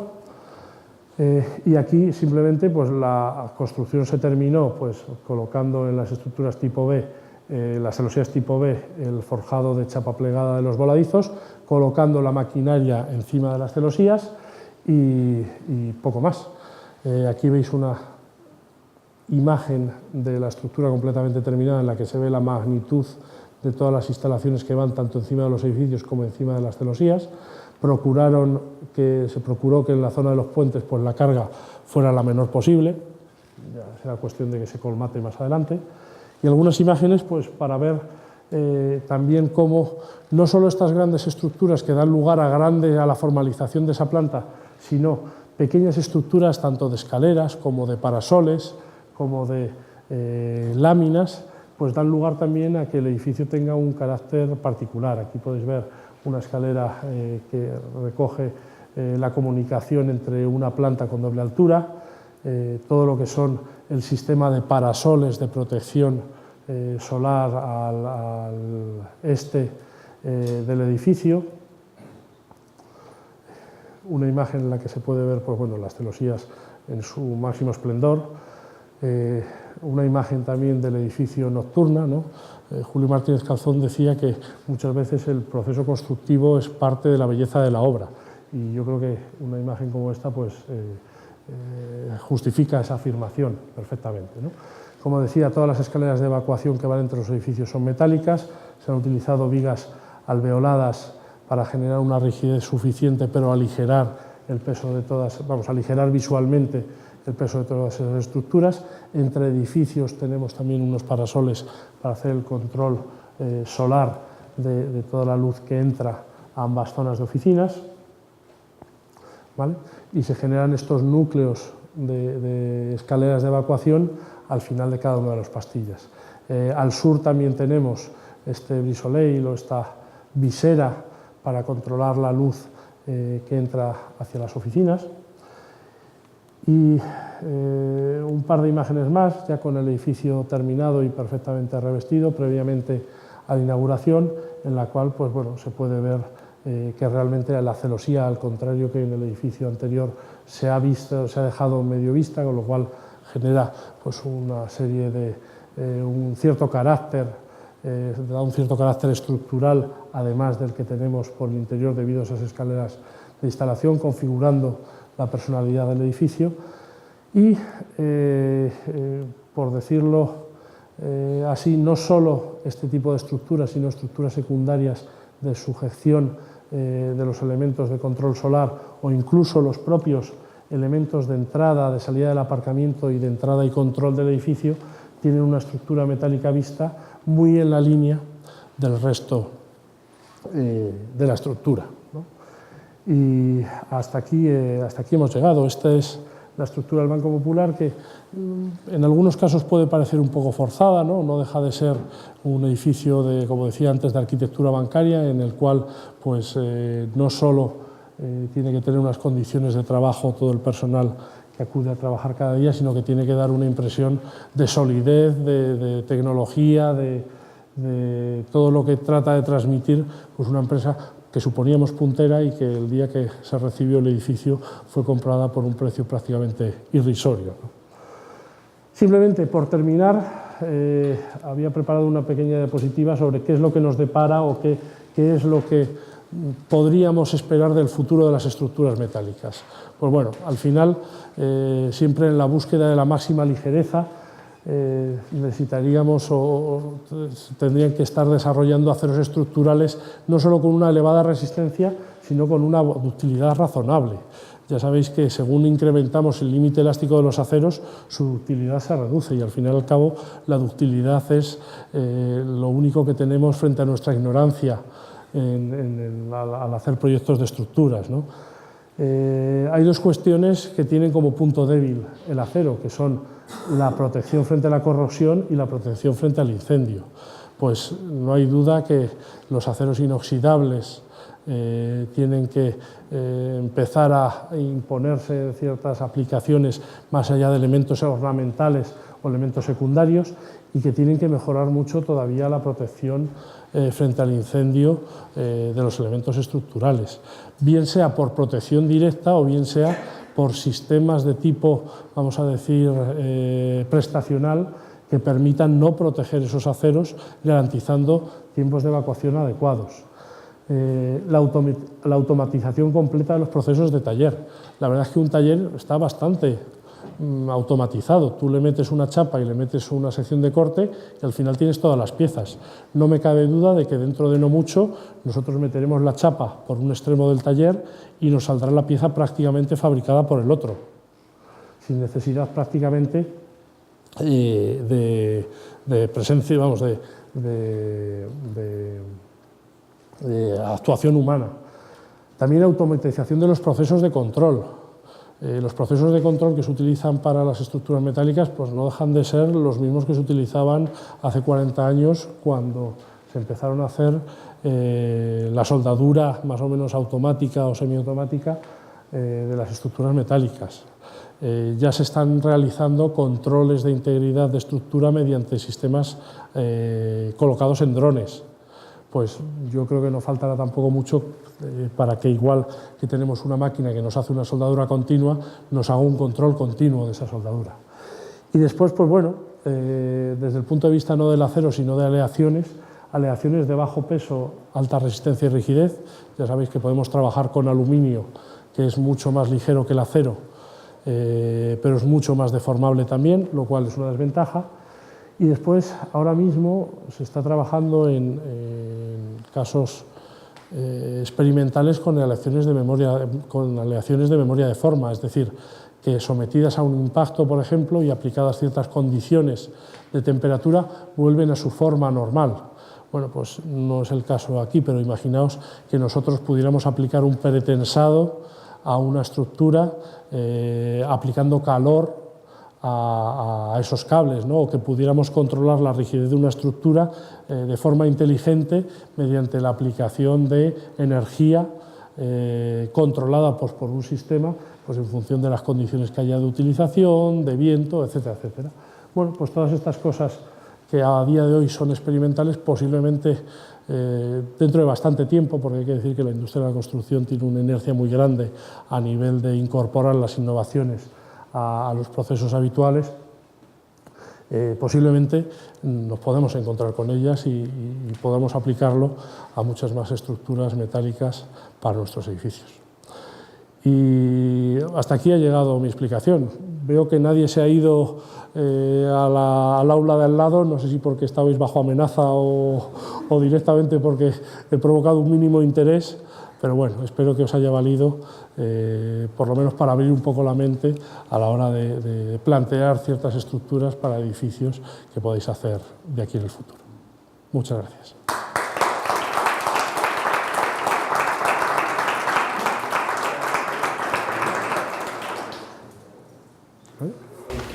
en alguna pregunta o comentario? Yo tengo una pregunta. El edificio último que has enseñado, en la estabilidad de los edificios... Hablando porque se está grabando. La estabilidad de los edificios ¿tenéis núcleos? No sé si lo has contado. Cada uno de los edificios tiene un núcleo central. Lo he comentado al principio un poquito de pasada.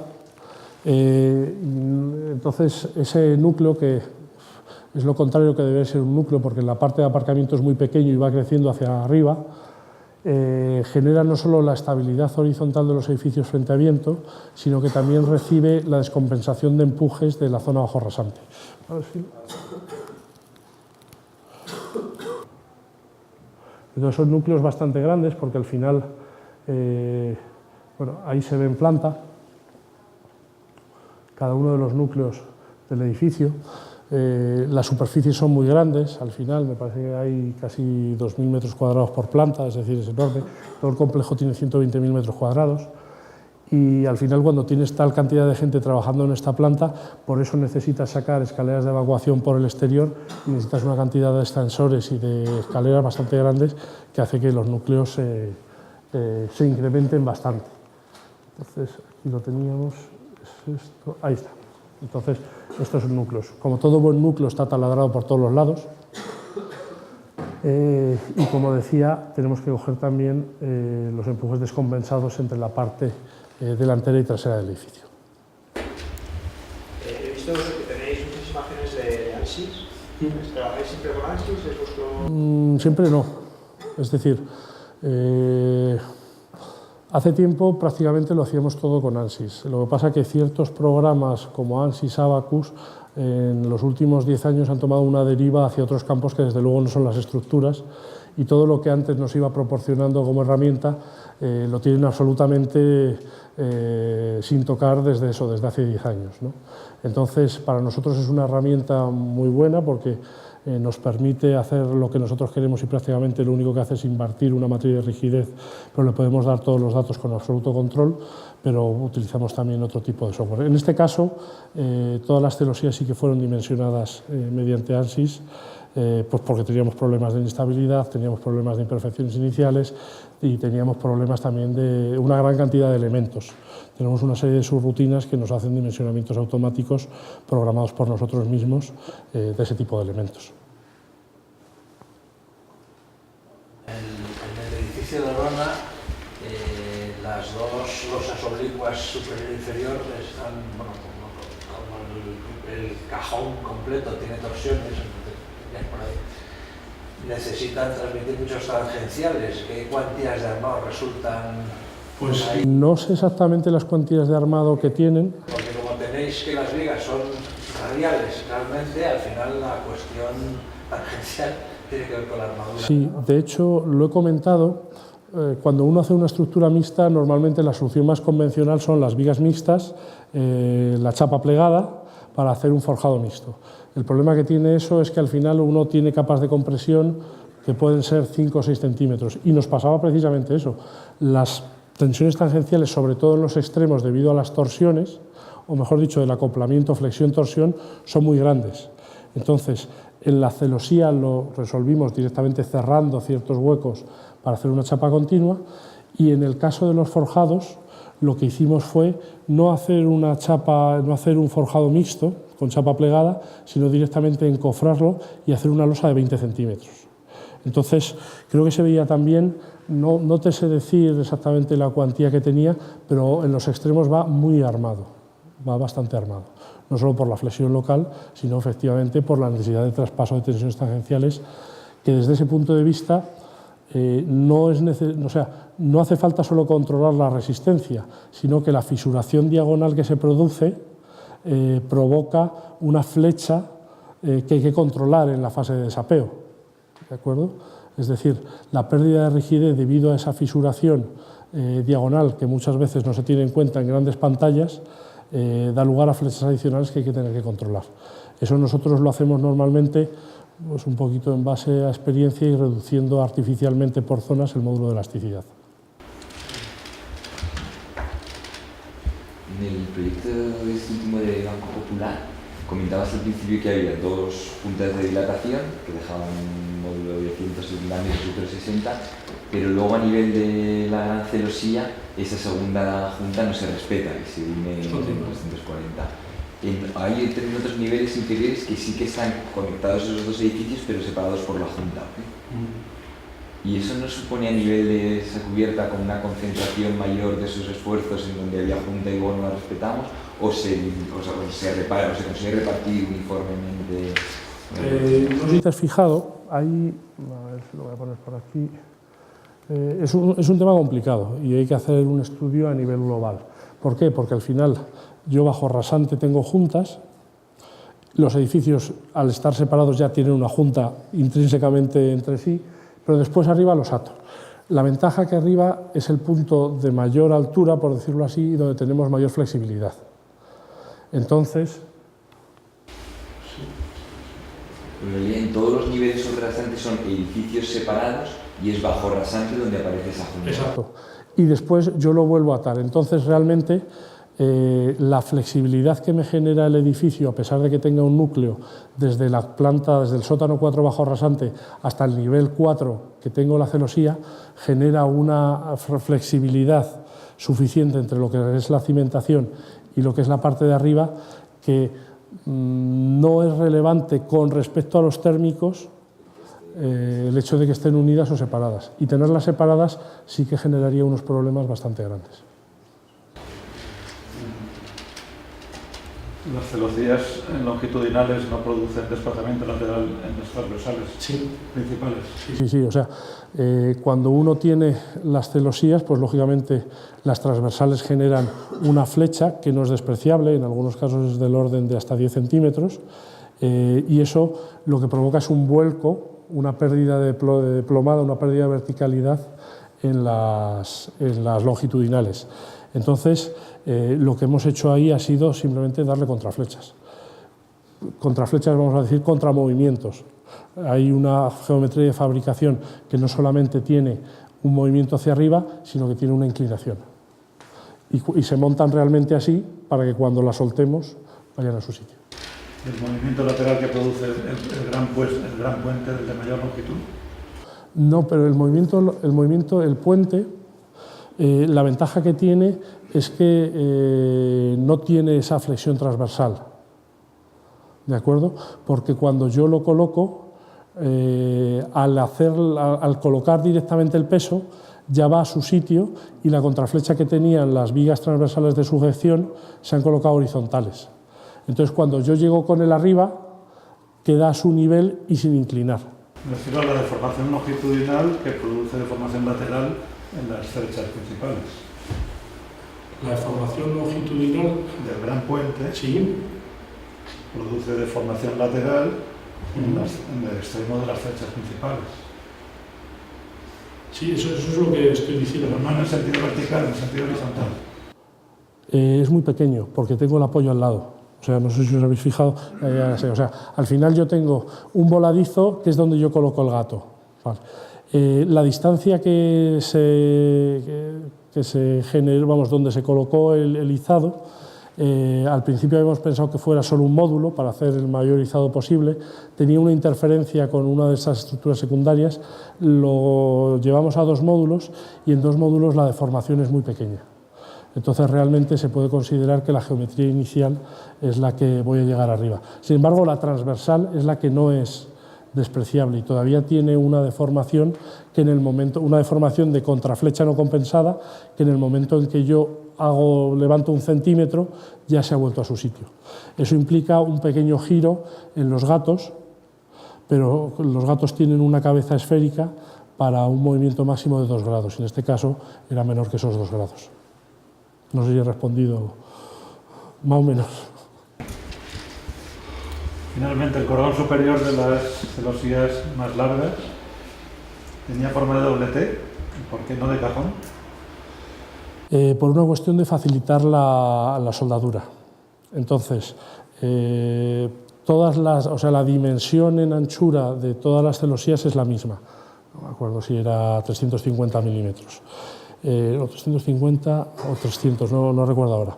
Hay una parte que está realizada con perfil y hay otra parte que está realizada con chapas armadas. Entonces, las diagonales tienen también esa misma dimensión. Si nosotros cerramos el cajón por la parte inferior, o bien hago cartelas para enchufar las diagonales, que es bastante más complicado de construir, o bien directamente, manteniendo esa dimensión, hago un recorte de las alas para engancharlo y ponerlo directamente.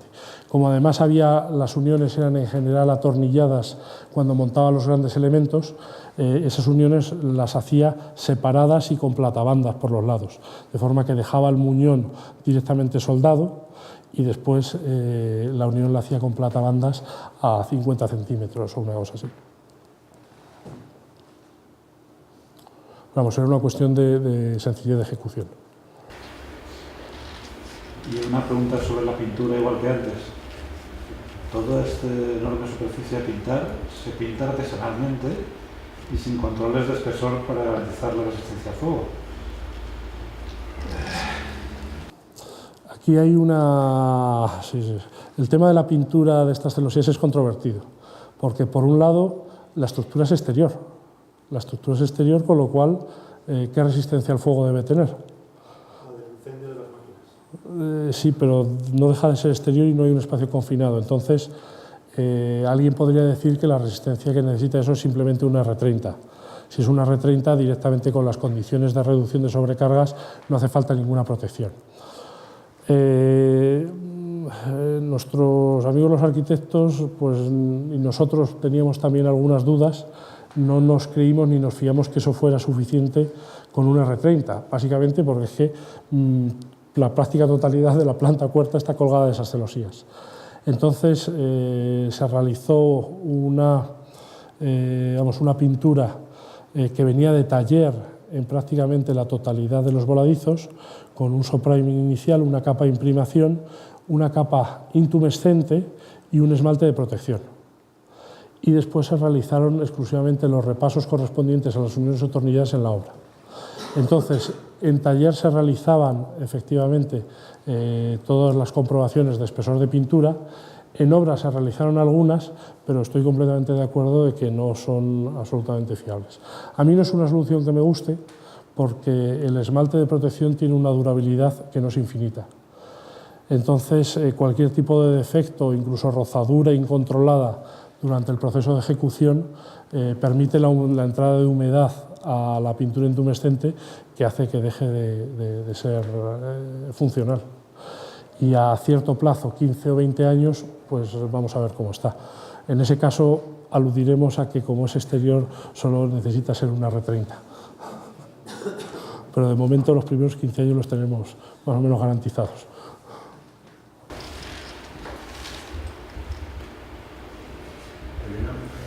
Muy bien, pues muchas gracias. Muchas gracias a todos vosotros.